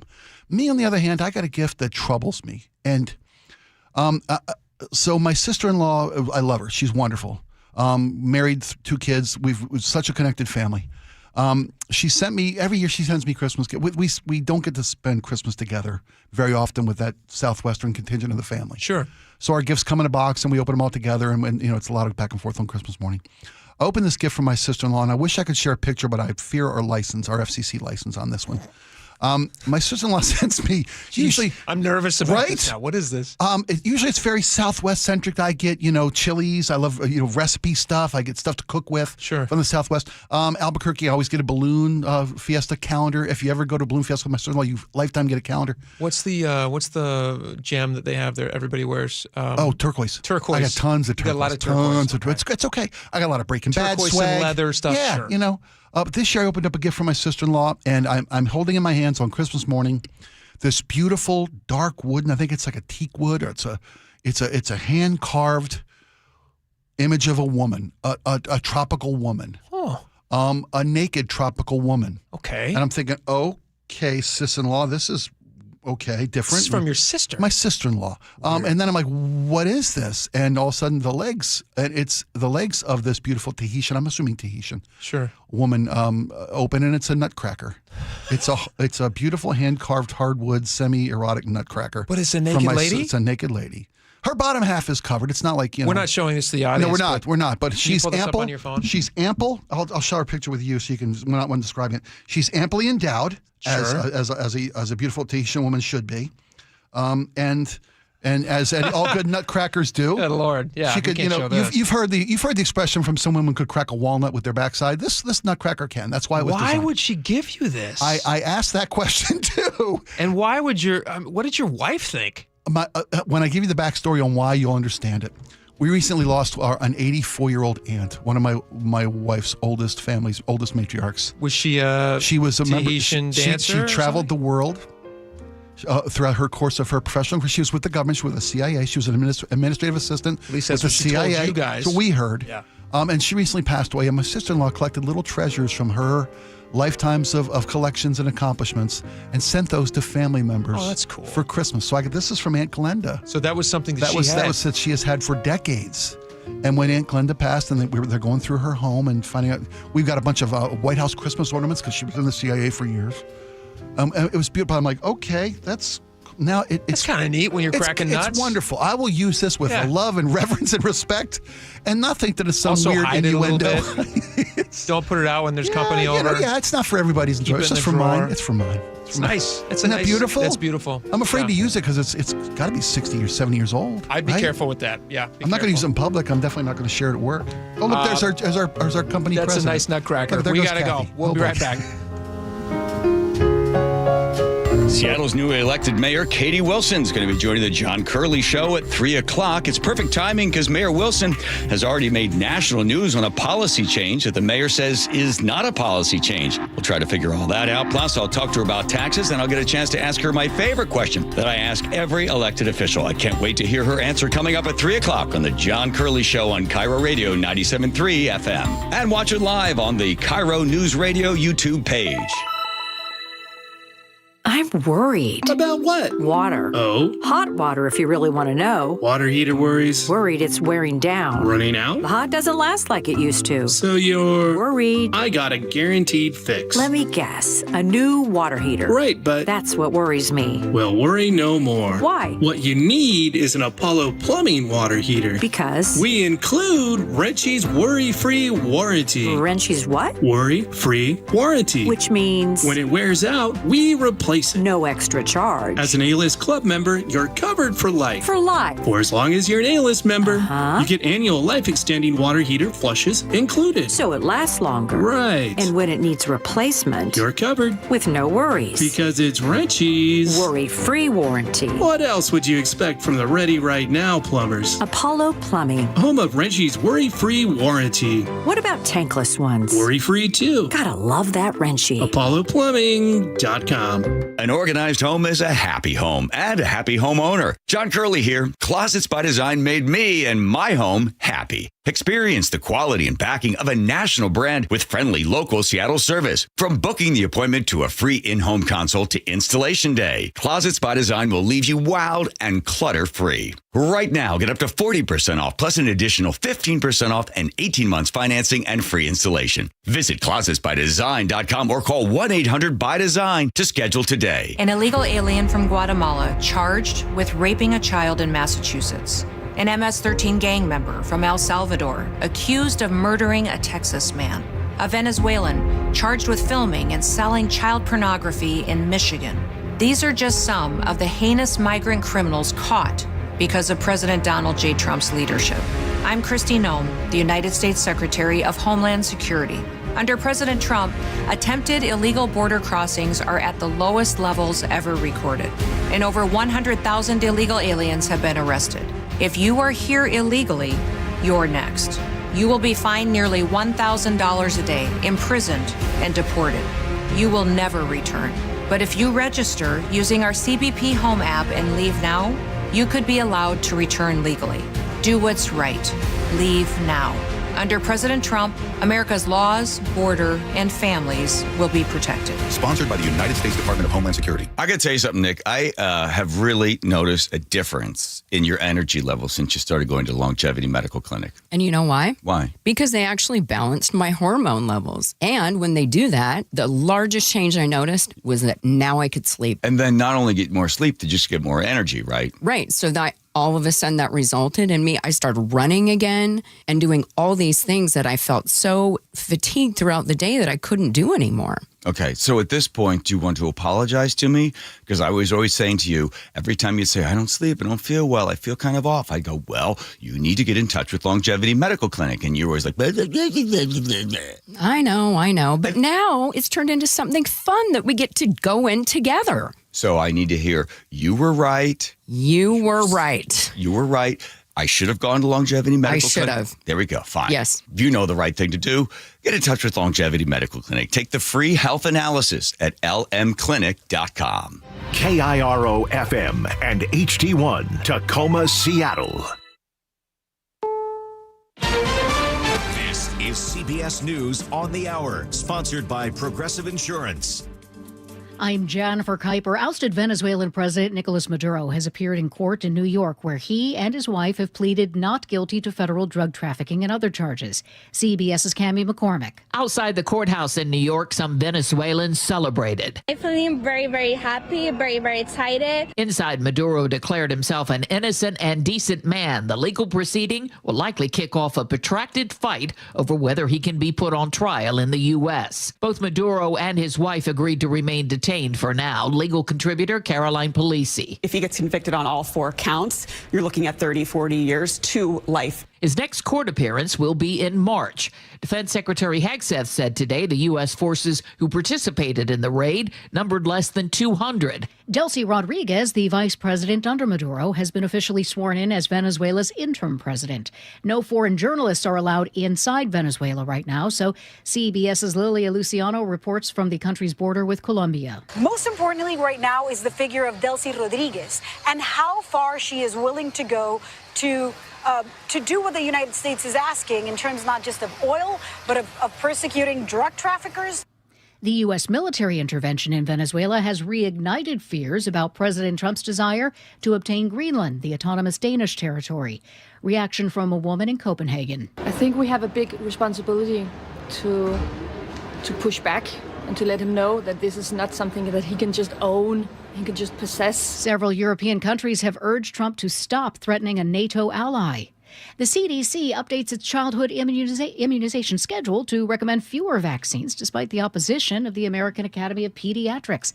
CBS News medical contributor Dr. Celine Gounder on her concerns. Very often, we don't even realize someone is high risk until they develop a severe infection that can lead to hospitalization and death. And do we really want to wait for those infections to occur? Jury selection begins in the trial for former schools officer Adrian Gonzalez. He's accused in the slow police response to the deadly 2022 Uvalde school shooting. CBS's Karen Hua in Houston. Adrian Gonzalez is the first law enforcement officer in Texas charged for failing to act during an active shooter situation.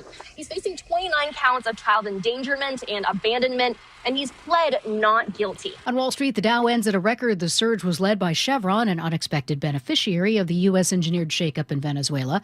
All 3 major Wall Street indices ended higher, with the Dow finishing up 1.2% and just shy of 49,000. This is CBS News.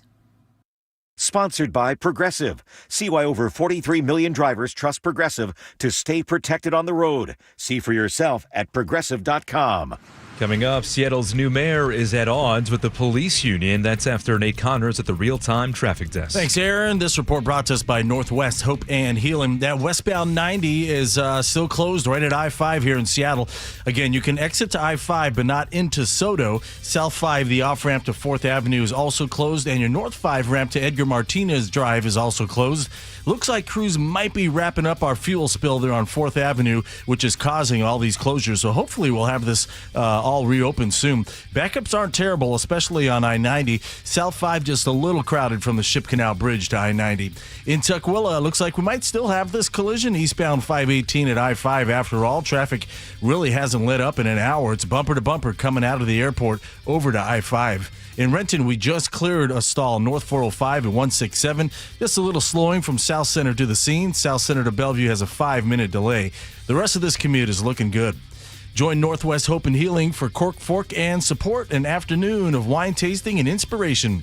Get your tickets now for January 31st at nwhopeandhealing.org. KIRO News Radio, real-time traffic. I'm Nate Connors. KIRO News Radio, 97.3 FM, Northwest News. Now, the latest from KIRO News Radio and mynorthwest.com. Good afternoon, I'm Aaron Granillo. Seattle Police Union says its officers are being told not to arrest people for drug possession or public drug use. SPOG President Mike Solon telling the Jason Rantz Show on Seattle Red. This is draconian, and it is going to really cause a significant issue. Solon says the directive came from the police chief and new Mayor Katie Wilson, but Wilson says she's not yet announced any policy change. More from KIRO News Radio's Luke Ducey. Sources tell us that they have seen and read an email from Wilson's administration sent to SPD to not arrest people who use or possess drugs. There's also an email from Chief Sean Barnes to officers. They'll still make arrests based on probable cause, but all charges related to drug possession or open-air drug use will now be diverted to the Law Enforcement Assisted Diversion Program, or LEAD program. We will hear more from Mayor Wilson next hour. She will be joining the John Curley Show live at 3 o'clock. Pierce County deputies and State Patrol arrest 2 teens in a stolen car over the weekend, and as KIRO News Radio's James Lynch tells us, the teens are also believed responsible for an armed home burglary. WSP spotted a stolen Malibu near Roy early Monday morning. 2 male suspects, ages 17 and 19, were arrested after a short foot chase. Both were armed with handguns. Deputy Carly Capetto says the teens are also believed responsible for a home burglary in that same area early Sunday morning. When they are approaching that home, they have those firearms in their hands while they're breaking out the back window. Deputies say the teens were caught on surveillance video during the home burglary, and more stolen guns were found inside the vehicle. James Lynch, KIRO News Radio. Good news for skiers. Get ready for some powder. An active weather system expected to bring 2 to 4 feet of snow to the Cascades and the Olympics between tomorrow and Thursday. Drivers should be prepared for some difficult driving conditions over the passes. Weather update now brought to you by State Roofing and Exteriors. Here in the lowlands, we are drying out for this afternoon, but rainy and windy tomorrow. And again, plenty of mountain snow the next few days. Right now, 45 degrees in downtown Seattle. I'm Aaron Granillo, KIRO News Radio. Your best source for local news, serving Western Washington and the world with a KIRO News Radio app. Always streaming live on your smart speakers. You're listening to KIRO News Radio, Northwest News. And now, it's time for the Jake and Spike Show on KIRO News Radio. With your hosts, Jake Skorheim and Spike O'Neill. Welcome back to the show. 2 hours down, one fantastic hour to go. We're very excited. We have a returning guest. She liked us enough once to be willing to come back, which is sweet. I hadn't thought about it that way, but that's spot on. That's how I see it. That's nice. how I was raised. That's great. Andrea Suarez from We Heart Seattle joins us now. Andrea, thank you so much for coming on. Thank you for having me. We started the show today talking about a number of things. One, we were very excited about the Seahawks. We were also talking about the Maduro capture. And the other big news locally here is that there has been some disagreement about whether or not there's a new directive from the mayor's office to the Seattle Police Department on whether or not they're going to arrest people for open-air drug use. Katie Wilson has said, when I have a new directive, you'll know it because I'll drop it on you and it'll be official. You'll hear it from me. So there's some disagreement about whether or not it's an actual new directive. Yeah, well, it's a policy change or Is not, right? Is it an official policy change? Whatever. What are the effects of her words? But we do know that Seattle Police Department has said that they're going to be treating arrests a little bit differently. And as somebody with We Heart Seattle, you guys are interfacing with drug addicts all the time, people who are doing the very thing that they're talking about not arresting people for anymore, and instead diverting people, pushing more people to this LEAD program. What effect is that going to have in Seattle? Do you think this is going to work? Is this a good idea? Is it a bad idea? You're the expert. You tell us. Well, we know that Mayor Wilson and Erica Evans ran their campaign promise on no arrests in the SODA zones, stay out of drug area zones. They didn't support that in the first place. So we should expect that they would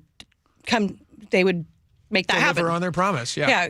And but the reality is the diversion program, cancels accountability. Accountability is the cornerstone of recovery. And when police officers don't have, the teeth to, know that arrest won't lead to a prosecution to really help that individual, when they're there to protect and serve the city, why wouldn't they just move on to something, frankly, more important? It would be futile and a waste of time in their mind. And that's kind of the interpretation of the letter and what we're hearing on the street. I'm going to read you this clip. I'm sure you've already read this, but for any of our audience members who haven't heard this yet, Mike Solon, he's the president of the Seattle Police Officers Guild. He put out this statement. He says, the recent naive, ignorant political decision to not arrest offenders for open drug use in the city of Seattle is horrifically dangerous and will create more death and societal decay. He went on to talk about the LEAD program. He says this is wrong and is commonly referred to as suicidal empathy. This is talking about meeting people in the throes of addiction and sending them to this program when they're ready and not forcing them into these situations. He says, we've all seen how streets can be filled with death, decay, blight, and crime when ideology like this infects our city. Now with this resurrected insane direction, death, destruction, and more human suffering will be supercharged. Is he wrong there in any way? Not wrong. And having toured some of the LEAD hotel properties, I shared a block with one of them. People who are still addicted to drugs get a hotel room and a smoking shack to continue using lethal fentanyl. We now know the feds have claimed that as a weapon of mass destruction. This should be about fentanyl, a poison, taking our loved ones. If you're a parent and you know that your child will not see jail time, to maybe sweat it out. We've removed rock bottom. We've removed the sick and tired of getting sick and tired. And anybody in recovery will tell you it wasn't a diversion program that saved their lives. It was a cop, it was a judge, and it was accountability.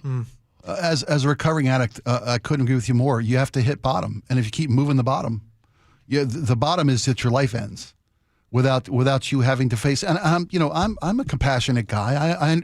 I believe in harm reduction policies to a degree.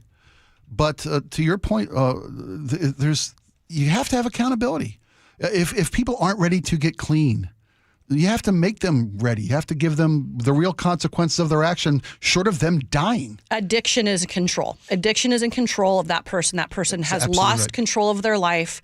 And for them to enter into a program at their own timeline with person-centered care, and the philosophy of LEAD is you cannot incur more harm when you're in the program, which means they can still steal, rob, rape, trade their body. They can do whatever they want when they're in that program. The philosophy is they're not to create more harm, but to help them. We know it doesn't work. It didn't work in San Francisco. They abolished it a few years ago. Cops aren't going to want to do the arrests. They're going to move on. And most importantly, from my standpoint, this will take more lives off of our street, but it will also bring more lives into Seattle as a sanctuary city to openly use and lenient, permissive, drug-friendly culture with drug-friendly city attorneys and a drug-friendly diversion program that gives you the pipe in the room and the smoke shack to continue using drugs. I know this sounds insane, but they actually allow you to do that. I've seen the gazebos in the courtyard with bowls of Narcan where they're allowed to continue to do drugs while in the LEAD program. I've asked Lisa Dugard, why not just make him go through the treatment door? Just detox off of it. No, Andrea, that doesn't work. I've done this for 30 years. I'm like, doesn't fentanyl change the game? And she says no. We had a guy text into the show. We were talking about something like this a few weeks back. It was actually during the election before Katie Wilson won. And they had been talking about how obviously a high priority for them is not arresting open-air drug use, and now we're seeing that. And we were talking at the time, and we had a guy, and we were agreeing on this, that you need sometimes, and it may have even been right after your segment where you came on, sometimes you do have to go in and force people to see the light. Because like you said, it's an addiction. The chemicals in your brain are not working the same way anymore. People can't be trusted to make sane decisions when they don't control their mind. Well, you are essentially acting as a crazy person, and why would you let a crazy person make a decision about their life? And we had this guy send us this heartbreaking text, but it was also really uplifting because he said his son had become addicted to drugs. And he was so afraid for his son's life that he and a friend kidnapped his son and took him away to a cabin, and they dried him out. And it was against his will. If they had been caught doing it, they could have faced law. They could have faced it's against the law in a lot of repercussions. places, They could have been arrested for essentially kidnapping, kidnapping your own son. But he's an adult. Yeah. And now that kid is clean. He's been clean for a couple of years. He says that this was the best thing that has ever happened to him. Because as any parent knows, think about a parent whose kid is addicted to fentanyl. Fentanyl, not fentanyl. Everybody corrects me. I always say fentanyl, and then they text me and say, you're getting it wrong. Fentanyl. Think about a parent whose kid gets addicted to something like this, and they have no hope of getting off of it. Every night you go to sleep with the fear of thinking that maybe tomorrow might be the morning that you get the worst news in the world, that your kid's not coming home.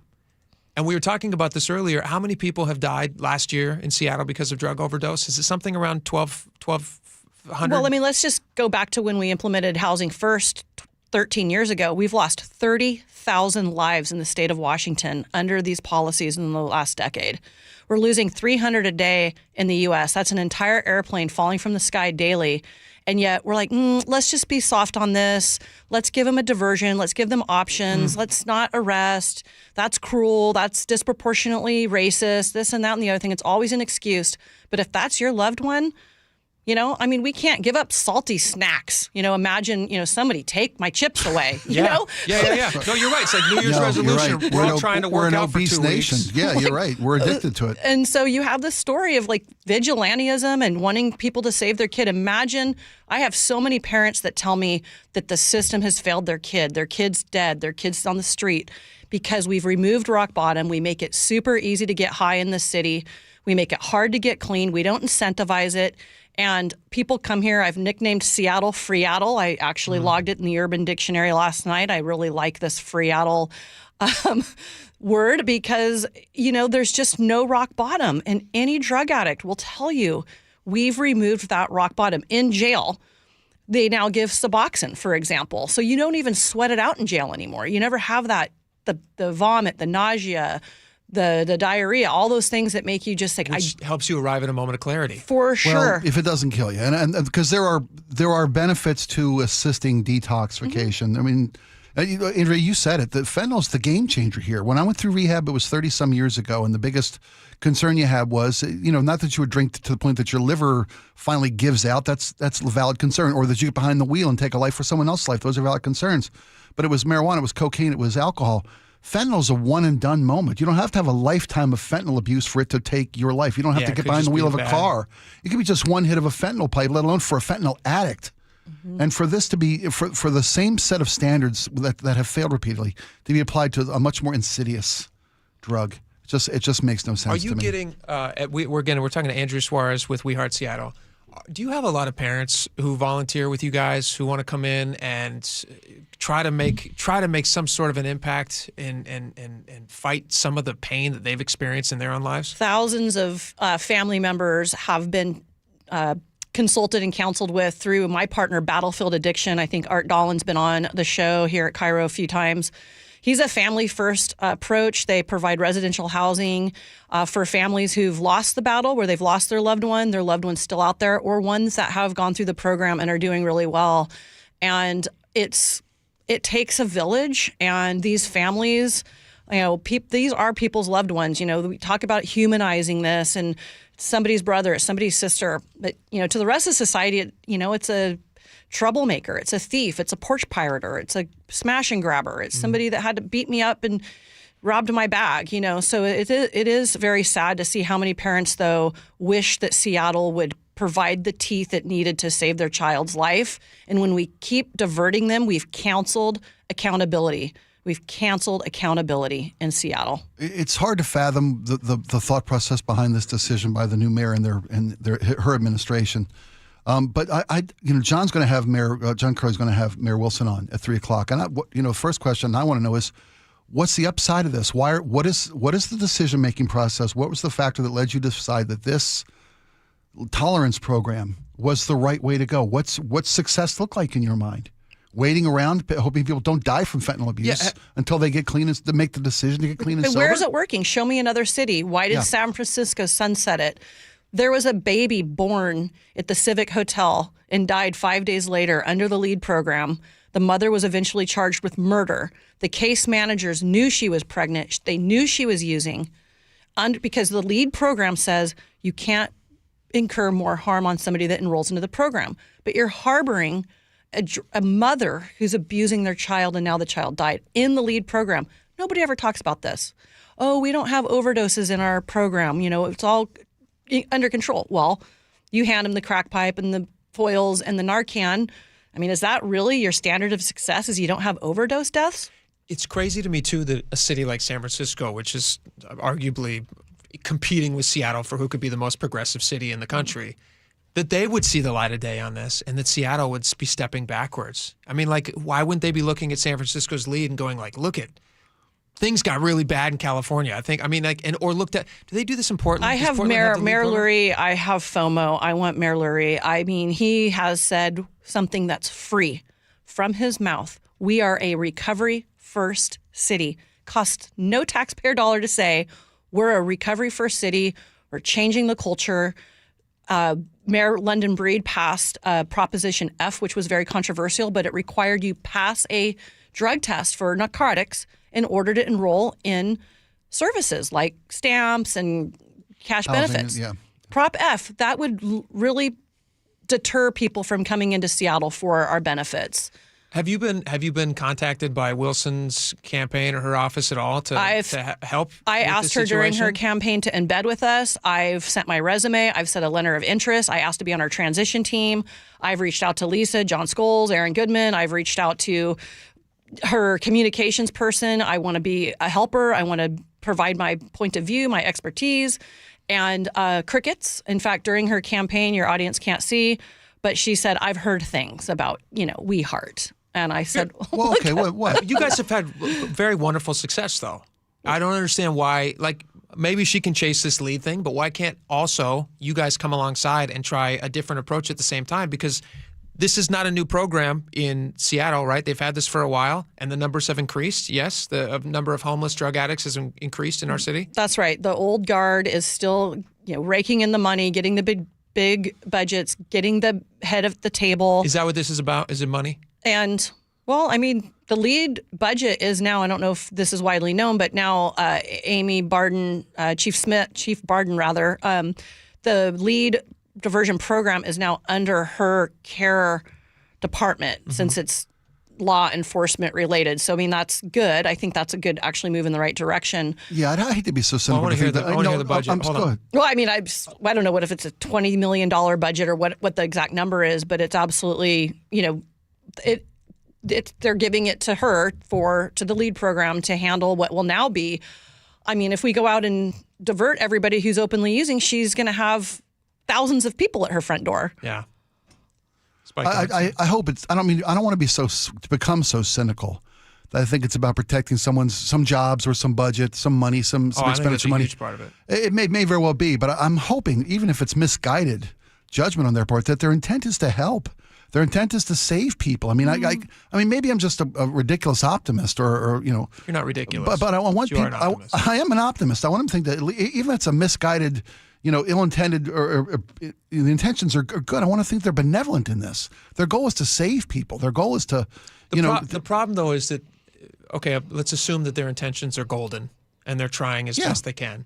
But at some point, they have to look at the amount of money that they're spending, and they have to look at the amount of people that they're actually helping and getting off drugs. And if that's not the point, right? Which direction are actions take in the city? If there's more people on drugs, if there's more deaths, then less, then what you're doing is not working, and then I could care less about their benevolence. Then they're just Let's really talk about our tax dollars and the results. Yeah, you they're get with them. really well-meaning, but they're doing a bad thing. I'm with Spike. It's like, do they really sit around a table and how do we keep our jobs and keep the gravy train going?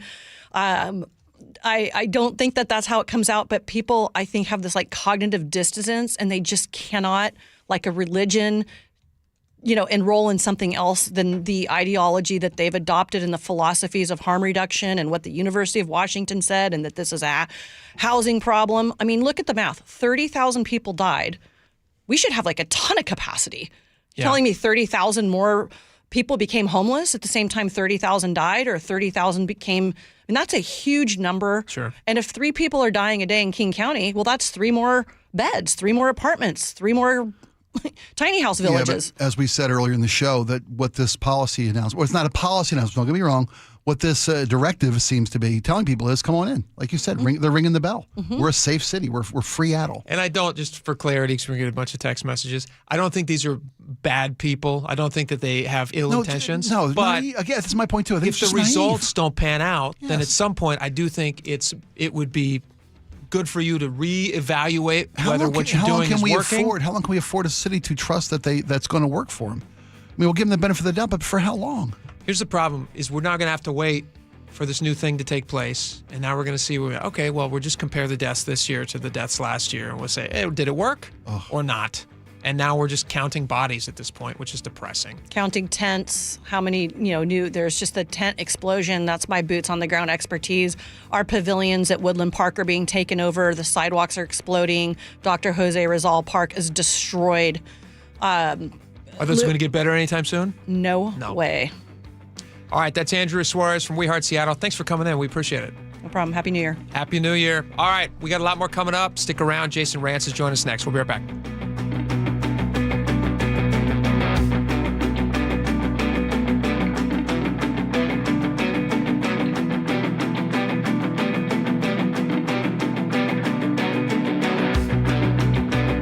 Seattle's newly elected mayor, Katie Wilson, is going to be joining the John Curley Show at 3 o'clock. It's perfect timing because Mayor Wilson has already made national news on a policy change that the mayor says is not a policy change. We'll try to figure all that out. Plus, I'll talk to her about taxes, and I'll get a chance to ask her my favorite question that I ask every elected official. I can't wait to hear her answer coming up at 3 o'clock on the John Curley Show on KIRO Radio 97.3 FM. And watch it live on the KIRO Newsradio YouTube page. All right, here's a quick confession.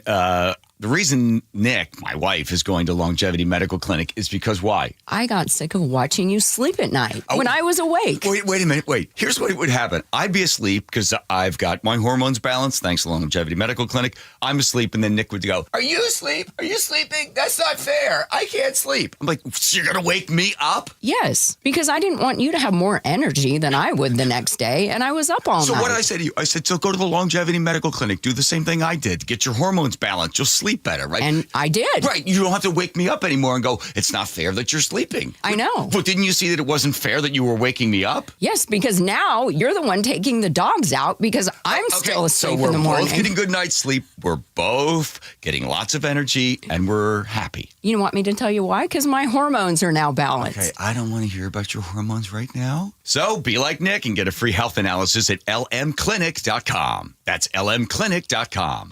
Are you 50 or older? This news is for you. The CDC recommends you get vaccinated against pneumococcal pneumonia. Even if you're healthy, your age puts you at risk. People 50 or older are over 6 times more likely to be hospitalized with pneumococcal pneumonia compared to adults 18 to 49. Just one shot can help protect you. Learn more and schedule at vaxassist.com. That's VAXassist.com. Sponsored by Pfizer. Wesley Financial Group is not a law firm. I'm Chuck McDowell, founder of Wesley Financial Group. Did you buy a timeshare because they told you it was a great investment? That's a lie. Most timeshares can be bought online for $1. To find out what your timeshare is worth and to cancel it, Call us today and we'll send you our timeshare exit kit free with all your options for cancellation. Call Wesley for your free exit info guide. 800-771-1300. That's 800-771-1300. I'm here with Wes Jones of sellwithwes.com. And Wes, you were just telling me you think 2026 is going to be a rebound year for the housing market. That's right. I think we're heading into the best real estate market of the past 4 years. And here's why. If you take a step back and look at the big picture, experts are anticipating a 15% increase in sales volume next year. Interest rates are at near 3-year lows and trending down, and home prices have held near all-time highs. There is a lot of pent-up demand. People have been sitting on the sidelines waiting for their time to jump into the market since 2022,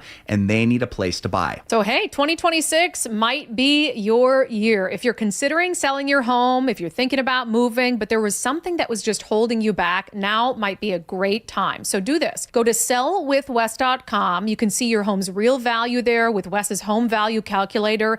Then schedule an appointment by giving him a call. Sellwithwes.com. Sellwithwes.com. It really just is a better way to sell your home. What does VA mean to me? A place for my daughter to call home.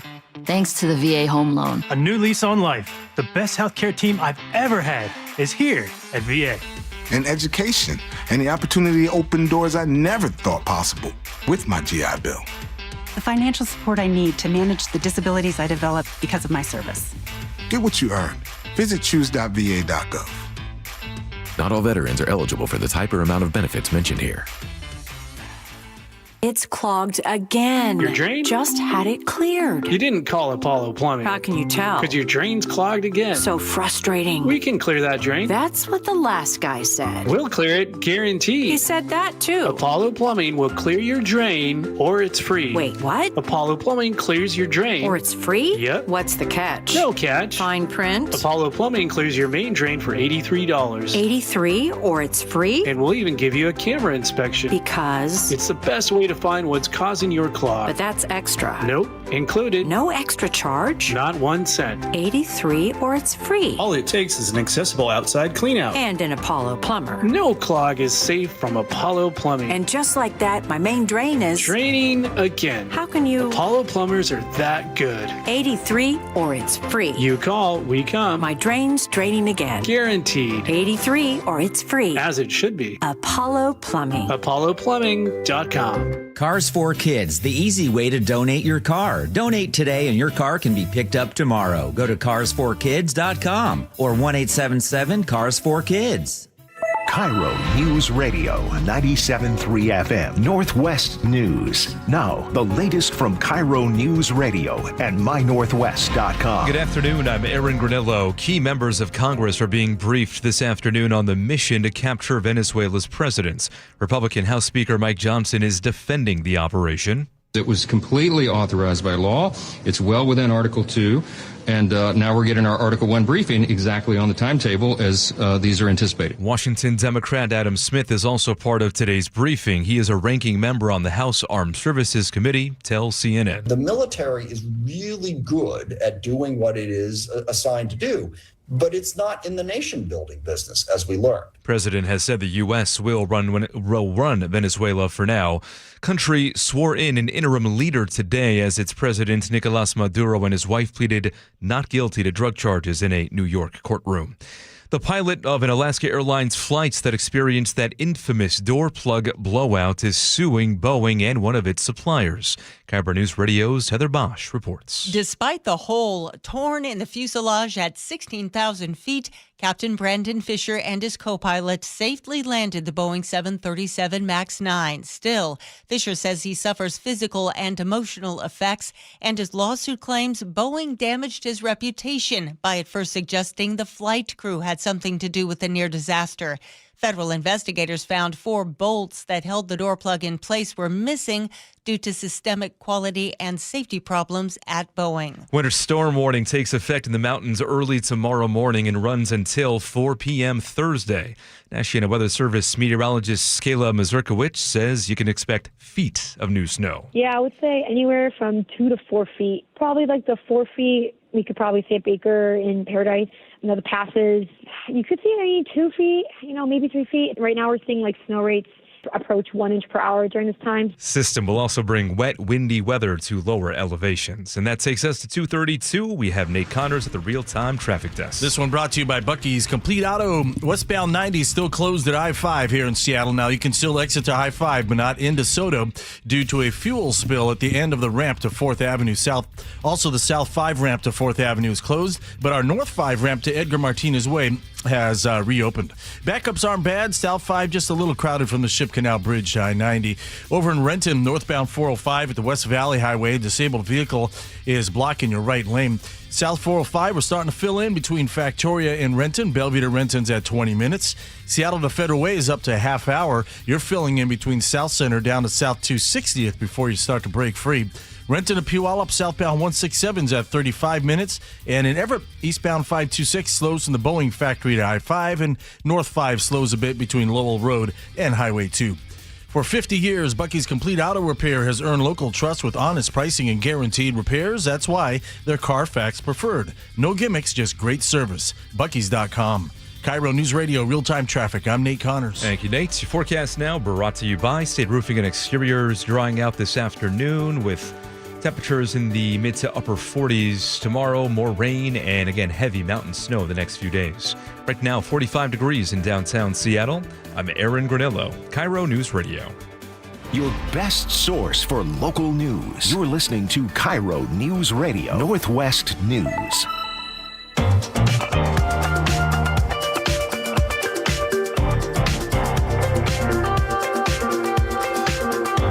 Welcome back to the show. Great interview with Andrea Suarez a few minutes ago. If you guys missed that, We Heart Seattle. She was just on with us talking about this new policy in Seattle for not arresting for open-air drug use. We'll see how that goes, but pretty predictable, I think.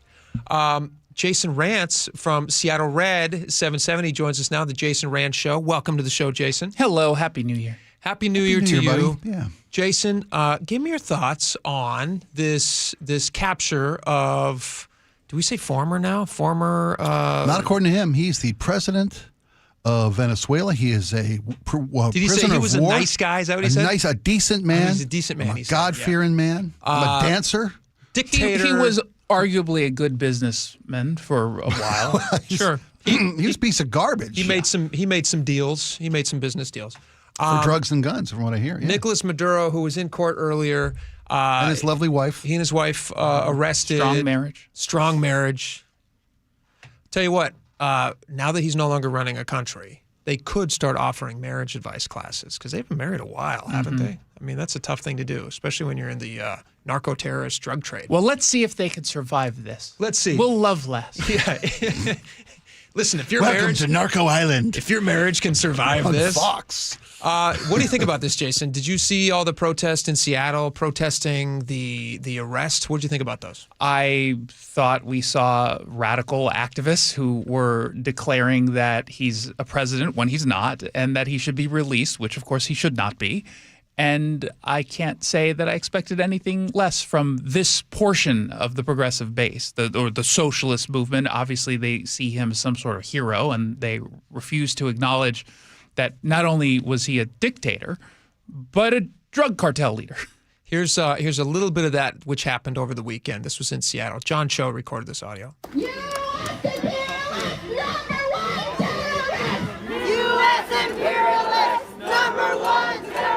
Little bitchy. Doesn't even really rhyme. I hate. These are Spike's people. Tough to listen to. Actually, Spike agrees that he should have been captured. No, and that's we God, the silly trains. Let that thing go off the rails, would you? I hate protesters like that. I really do, because they're missing the message. You're right. He was a dictator. He was a bad man. He stole an election. He impoverished a nation. He was horrible. He ruined a country. He ruined a country. He deserved to be gone. Yeah. But here's my problem, and help me understand this, because if he was as bad as they claim, and I truly believe that he was, why wouldn't this administration go through the proper constitutional authorities and processes of seeking congressional approval for a military action? You can say that was a law enforcement action, but there were military personnel involved, many, put in harm's way. It was a miracle that no one was killed. This was a flawless military exercise. But you put U.S. military in harm's way. You spent U.S. resources on this. And by all accounts, that is the purview and the responsibility of the elected officials of the country. So it's not. Because you're conflating two different things. If this was a declaration of war, you would be correct. It is obviously not. We're not at war with Venezuela. We were never at war with Venezuela. We all acknowledge this was a surgical, specific mission that was to extradite a criminal, someone who was indicted. We are, in fact, following our laws and, frankly, international laws. When dealing with, if he was an actual president, it would be different. But we don't acknowledge him as president. There's I think 66 countries that reject him as president because he stole this election. He lost the election. He's a dictator. We all agree on that. So that would be a wrinkle if he were actually president. And we wouldn't have been able to get away with what we did. But because he's not an actual president, he's just a dictator, he's just some criminal, we then use both our laws, which this indisputably did not violate any federal law. But you very smart, educated constitutional scholars. There's not a single constitutional scholar who says from our laws that this is not allowable, that we can't go into a foreign country there may and be some international laws. You can make your argument, but they're going to lose on that as well. Yeah. And this is how does this not violate the UN Charter? Which UN charter does this violate? Because we have the UN Convention Against Illicit Traffic in Narcotic Drugs and Psychotropic Substances. It's back from 1988, which very specifically allows for this kind of thing, unless, again, the caveat being if he were a president, which he's not. So you're saying that because he a dictator. I'm with you, and I agree that he stole the last election, but he is their president. He's not their president. Well, that's you're acknowledging he's not their president. You agree with me. We're saying the same exact. He did not win this election. He is a dictator. You agree with that? I do agree. Yeah. Okay. So then he's not the president. And then after he decided not to step down and he wouldn't let the next a duly elected president take over, the Biden administration upped the bounty on him to $25 million. Right, so they 50, acknowledged right? they didn't recognize Venezuela. After that, because they said, and what do you have a bounty for? It's a great question. An arrest? I'm all for him being removed. Why then, when this administration came before members of Congress and were asked about plans for Venezuela outside of targeting drug boats and killing drug boats, not capturing or confiscating drug boats, they were asked, do you have plans to make a land invasion of Venezuela? This was not an invasion. This is not an invasion. Do you have? It's not. We're not even there now. It's not an invasion. Wait a minute. When you go in with military cover for an arrest, for an arrest, it was for an arrest, right? Okay. Well, it wasn't. It was for an arrest. Yes, it was for. Well, some people say it was for a kidnapping. I don't believe that, but that's what some. Yeah, stupid people say that. Ignore that part. Are we currently there? What's an invasion to you? Going in and taking someone with military force. That's an invasion? They invaded the country. They did not invade the country. They went in and they made an arrest and they left. That is not an invasion. That is an arrest. When you come in with heavy military, when you take out key strategic defense elements of the country. To make the arrest. Okay. But I mean, we agree it was an arrest, right? It was an arrest. Okay, was it sought through military means? In part, yeah.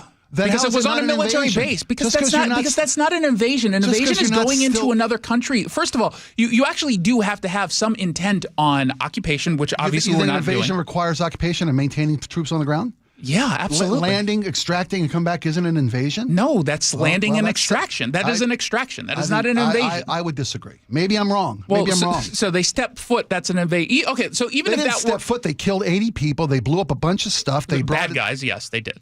40 civilians were killed. An 8-year-old woman was killed. Not necessarily. I'm not sure she wasn't intentional, but I'm assuming doesn't make it okay. Be unintentional doesn't make it okay.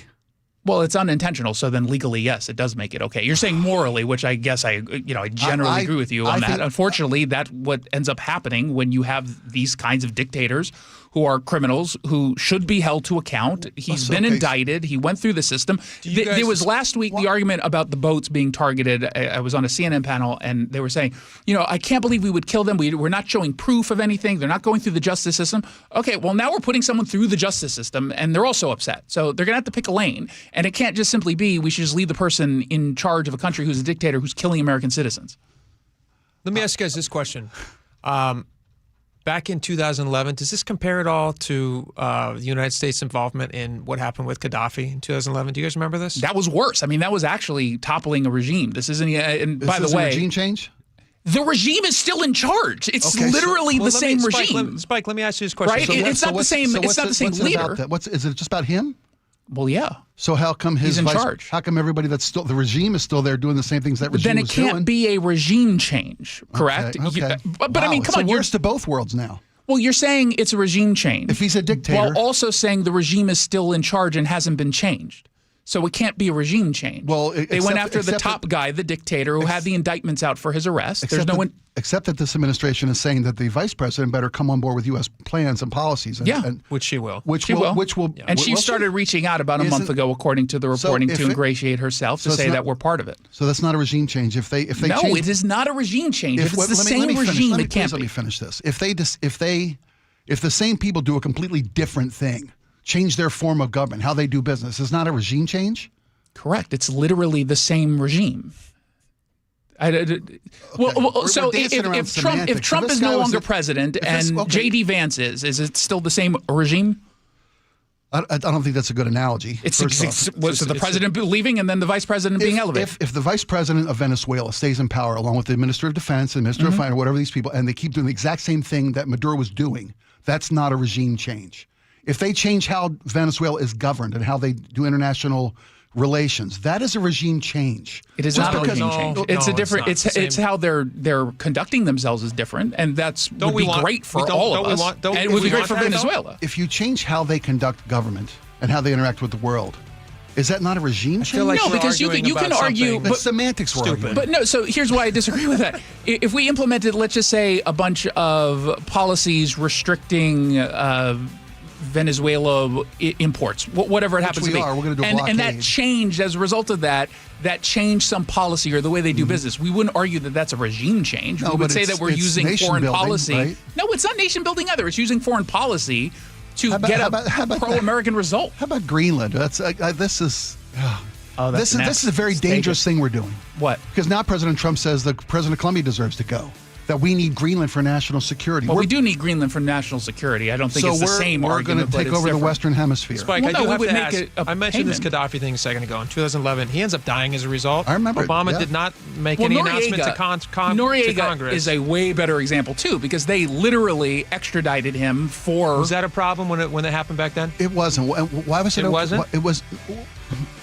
I want to stay focused on what we're trying to cover. Well, precedent, I would argue, the reason why we bring this up is because there's some people now who just a few years ago, like Chris Murphy, the senator from Connecticut, saying we have to have a regime change. We need to remove him from office. And now that he's been removed from office, they're saying, how dare they remove him from office? Why not go through the process? They went through the process. They did not. Spike, the reason I bring it up real fast, the reason I bring up the Gaddafi thing is Department of Justice determined because it was in the best national interest of the United States, Obama could do it without telling anybody in Congress. Is Maduro Could you the make best, the same argument? Is that the best interest of the U.S. to have an unstable Venezuela? To have a power vacuum in Venezuela? Over what happened with Apple, 100%. Okay, fair enough. 100% on that. Question answered. Thank you. All right. Jason Rance, Seattle Red 770. Listen to him every day over there. Jason, thanks for coming in, man. We appreciate it. Very spirited. Always fun with Jason. I love this guy. He's the best. He brings facts. We got a lot more coming up. Stick around. Seattle's newly elected mayor, Katie Wilson, is going to be joining the John Curley Show at 3 o'clock. It's perfect timing because Mayor Wilson has already made national news on a policy change that the mayor says is not a policy change. We'll try to figure all that out. Plus, I'll talk to her about taxes, and I'll get a chance to ask her my favorite question that I ask every elected official. I can't wait to hear her answer coming up at 3 o'clock on the John Curley Show on KIRO Radio 97.3 FM. And watch it live on the KIRO Newsradio YouTube page. John Curley here. As humans, we value things that last. Local businesses, long-term relationships, people who have been in the community for years. That's Madrona Financial and CPAs. For decades, they've been serving Washingtonians, and what makes them different? They combine taxes and investments under one roof. Most firms do one or the other, but not both. Taxes are often your biggest retirement expense, bigger than travel or healthcare. Yet most never get a clear look at how taxes and investments fit together. That's why Madrona offers the Madrona Analysis. It's an easy-to-understand review of your retirement picture, income, taxes, investments, all working together in one coordinated plan. Best of all, it's conversational. You'll talk with someone who explains it all in plain English. Discover hidden tax traps, see if your portfolio matches income needs, and learn steps to retire with confidence. Call 833-673-7373 for your complimentary Madrona Analysis. Madrona Financial and CPAs, local, trusted, and here to put the whole picture together. Sniffles and sneezes got you down? GoodRx is here to help with big savings on commonly prescribed cold and flu meds. GoodRx is free and easy to use. GoodRx is accepted at all major pharmacies like CVS, Walmart, and Walgreens. Just search your prescription, find a coupon, then show your pharmacist at the drop-off counter. GoodRx is not insurance, but it works whether you have insurance or not. If you do, GoodRx may beat your copay price. Download the free app or visit GoodRx.com to save today. You're still grooving, still connecting, still loving, still turning up, still thriving. You still got it, but your immune system, it weakens as you age. That's where vaccines come in. They help train and strengthen your immune response to fight off respiratory illnesses like flu, pneumococcal pneumonia, RSV, or COVID-19. Ask your doctor or pharmacist which vaccines you need. Book in minutes at vaxassist.com. Sponsored by Pfizer. At Skyline, senior living never sounded so good. The world feels bigger when you stay connected to ideas, to culture, to the things you love. We designed Skyline for today's older adults who celebrate life rooted in the city, not apart from it. At Seattle's only true life care community, premier music venues, museums, and culinary gems are just steps away. Urban senior living has an address. Discover it all at SkylineSeattle.org. How about a New Year's resolution where the commitment takes just one day and the results can last a lifetime? Address years of hair loss like I did with Advanced Hair's simple one-day treatment. Using your own natural hair, Advanced Hair can restore your bald spot, receding hairline, or thinning. All backed by Advanced Hair's guarantee. Celebrate the new year with a free consultation, $250 off, and 250 free hair grafts. 425-449-8185 or advancedhair.com. Finding great candidates to hire can be like, well, trying to find a needle in a haystack. Sure, you can post your job to some job board, but then all you can do is hope the right person comes along, which is why you should try ZipRecruiter for free at ZipRecruiter.com/radio. ZipRecruiter doesn't depend on candidates finding you. It finds them for you. Its powerful technology identifies people with the right experience and actively invites them to apply to your job. You get qualified candidates fast. So while other companies might deliver a lot of hay, ZipRecruiter finds you what you're looking for. The needle in the haystack. See why 4 out of 5 employers who post a job on ZipRecruiter get a quality candidate within the first day. ZipRecruiter, the smartest way to hire. And right now, you can try ZipRecruiter for free. That's right, free at ZipRecruiter.com/radio. That's ZipRecruiter.com/radio. ZipRecruiter.com/radio. ZipRecruiter. 1-877 Cars for Kids. KARS Cards for Kids. 1-877 Cards for Kids. Donate your car today. 1-877 Cars for Kids. KARS Cars for Kids. 1-877 Cars for Kids. Donate your car today. Donate your car today at carsforkids.org. That's cars with a K. Your car, running or not, can be picked up as soon as the next day. You'll get a maximum tax deduction and a vacation voucher. 1-877 Cars for Kids. KARS Cars for Kids. 1-877 Cars for Kids. Donate your car today. Now accepting donations of land, homes, buildings, or any kind of real estate. Nothing makes a gathering great like Eggland's Best Eggs. They're just so delicious, with better nutrition too. It's eggs any style, as long as they're the best. Eggland's Best.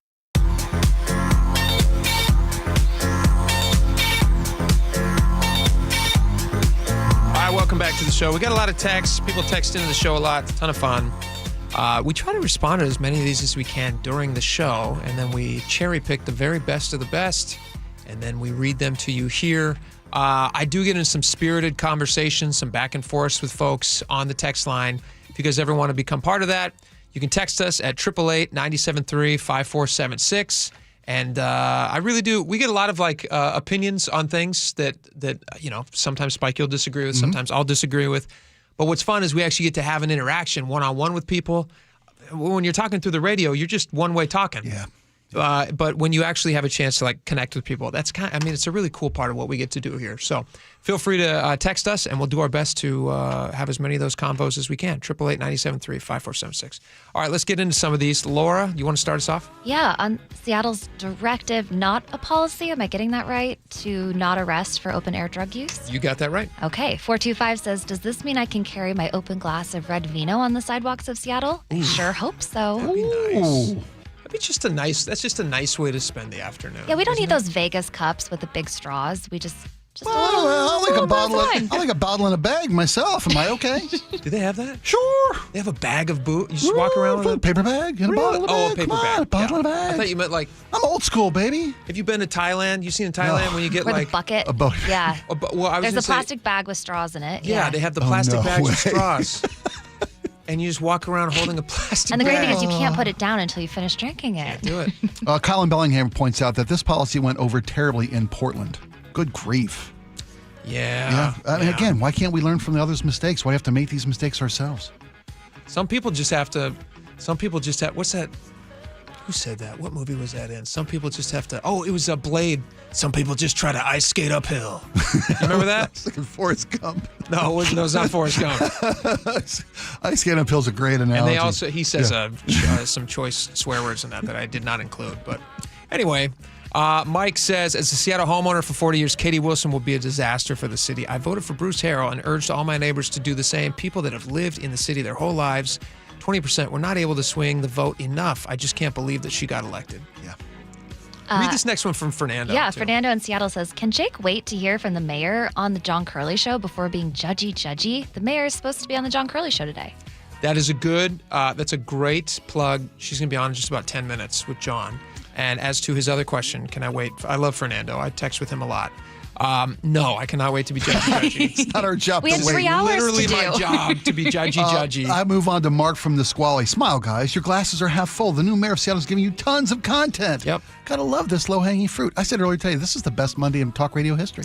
There's been a lot of stuff. A lot of great stuff. A lot of stuff. On the Seahawks win, go ahead. Oh, yeah, Dinah and Everett says, I have read that Coach McDonald's game plan was to keep the Niners from scoring. That was accomplished. That's a good game plan. Great game plan. Oh, yeah.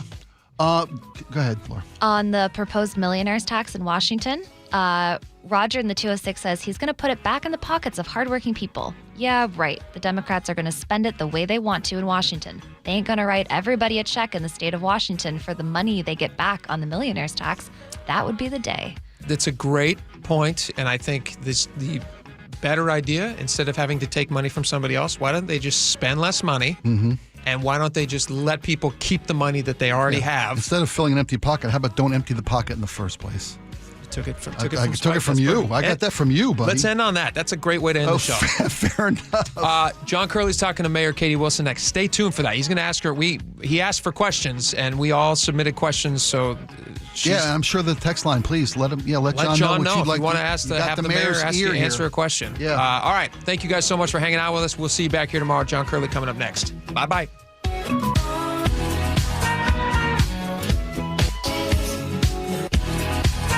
Seattle's newly elected mayor, Katie Wilson, is going to be joining the John Curley Show at 3 o'clock. It's perfect timing because Mayor Wilson has already made national news on a policy change that the mayor says is not a policy change. We'll try to figure all that out. Plus, I'll talk to her about taxes, and I'll get a chance to ask her my favorite question that I ask every elected official. I can't wait to hear her answer coming up at 3 o'clock on the John Curley Show on KIRO Radio 97.3 FM. And watch it live on the KIRO Newsradio YouTube page.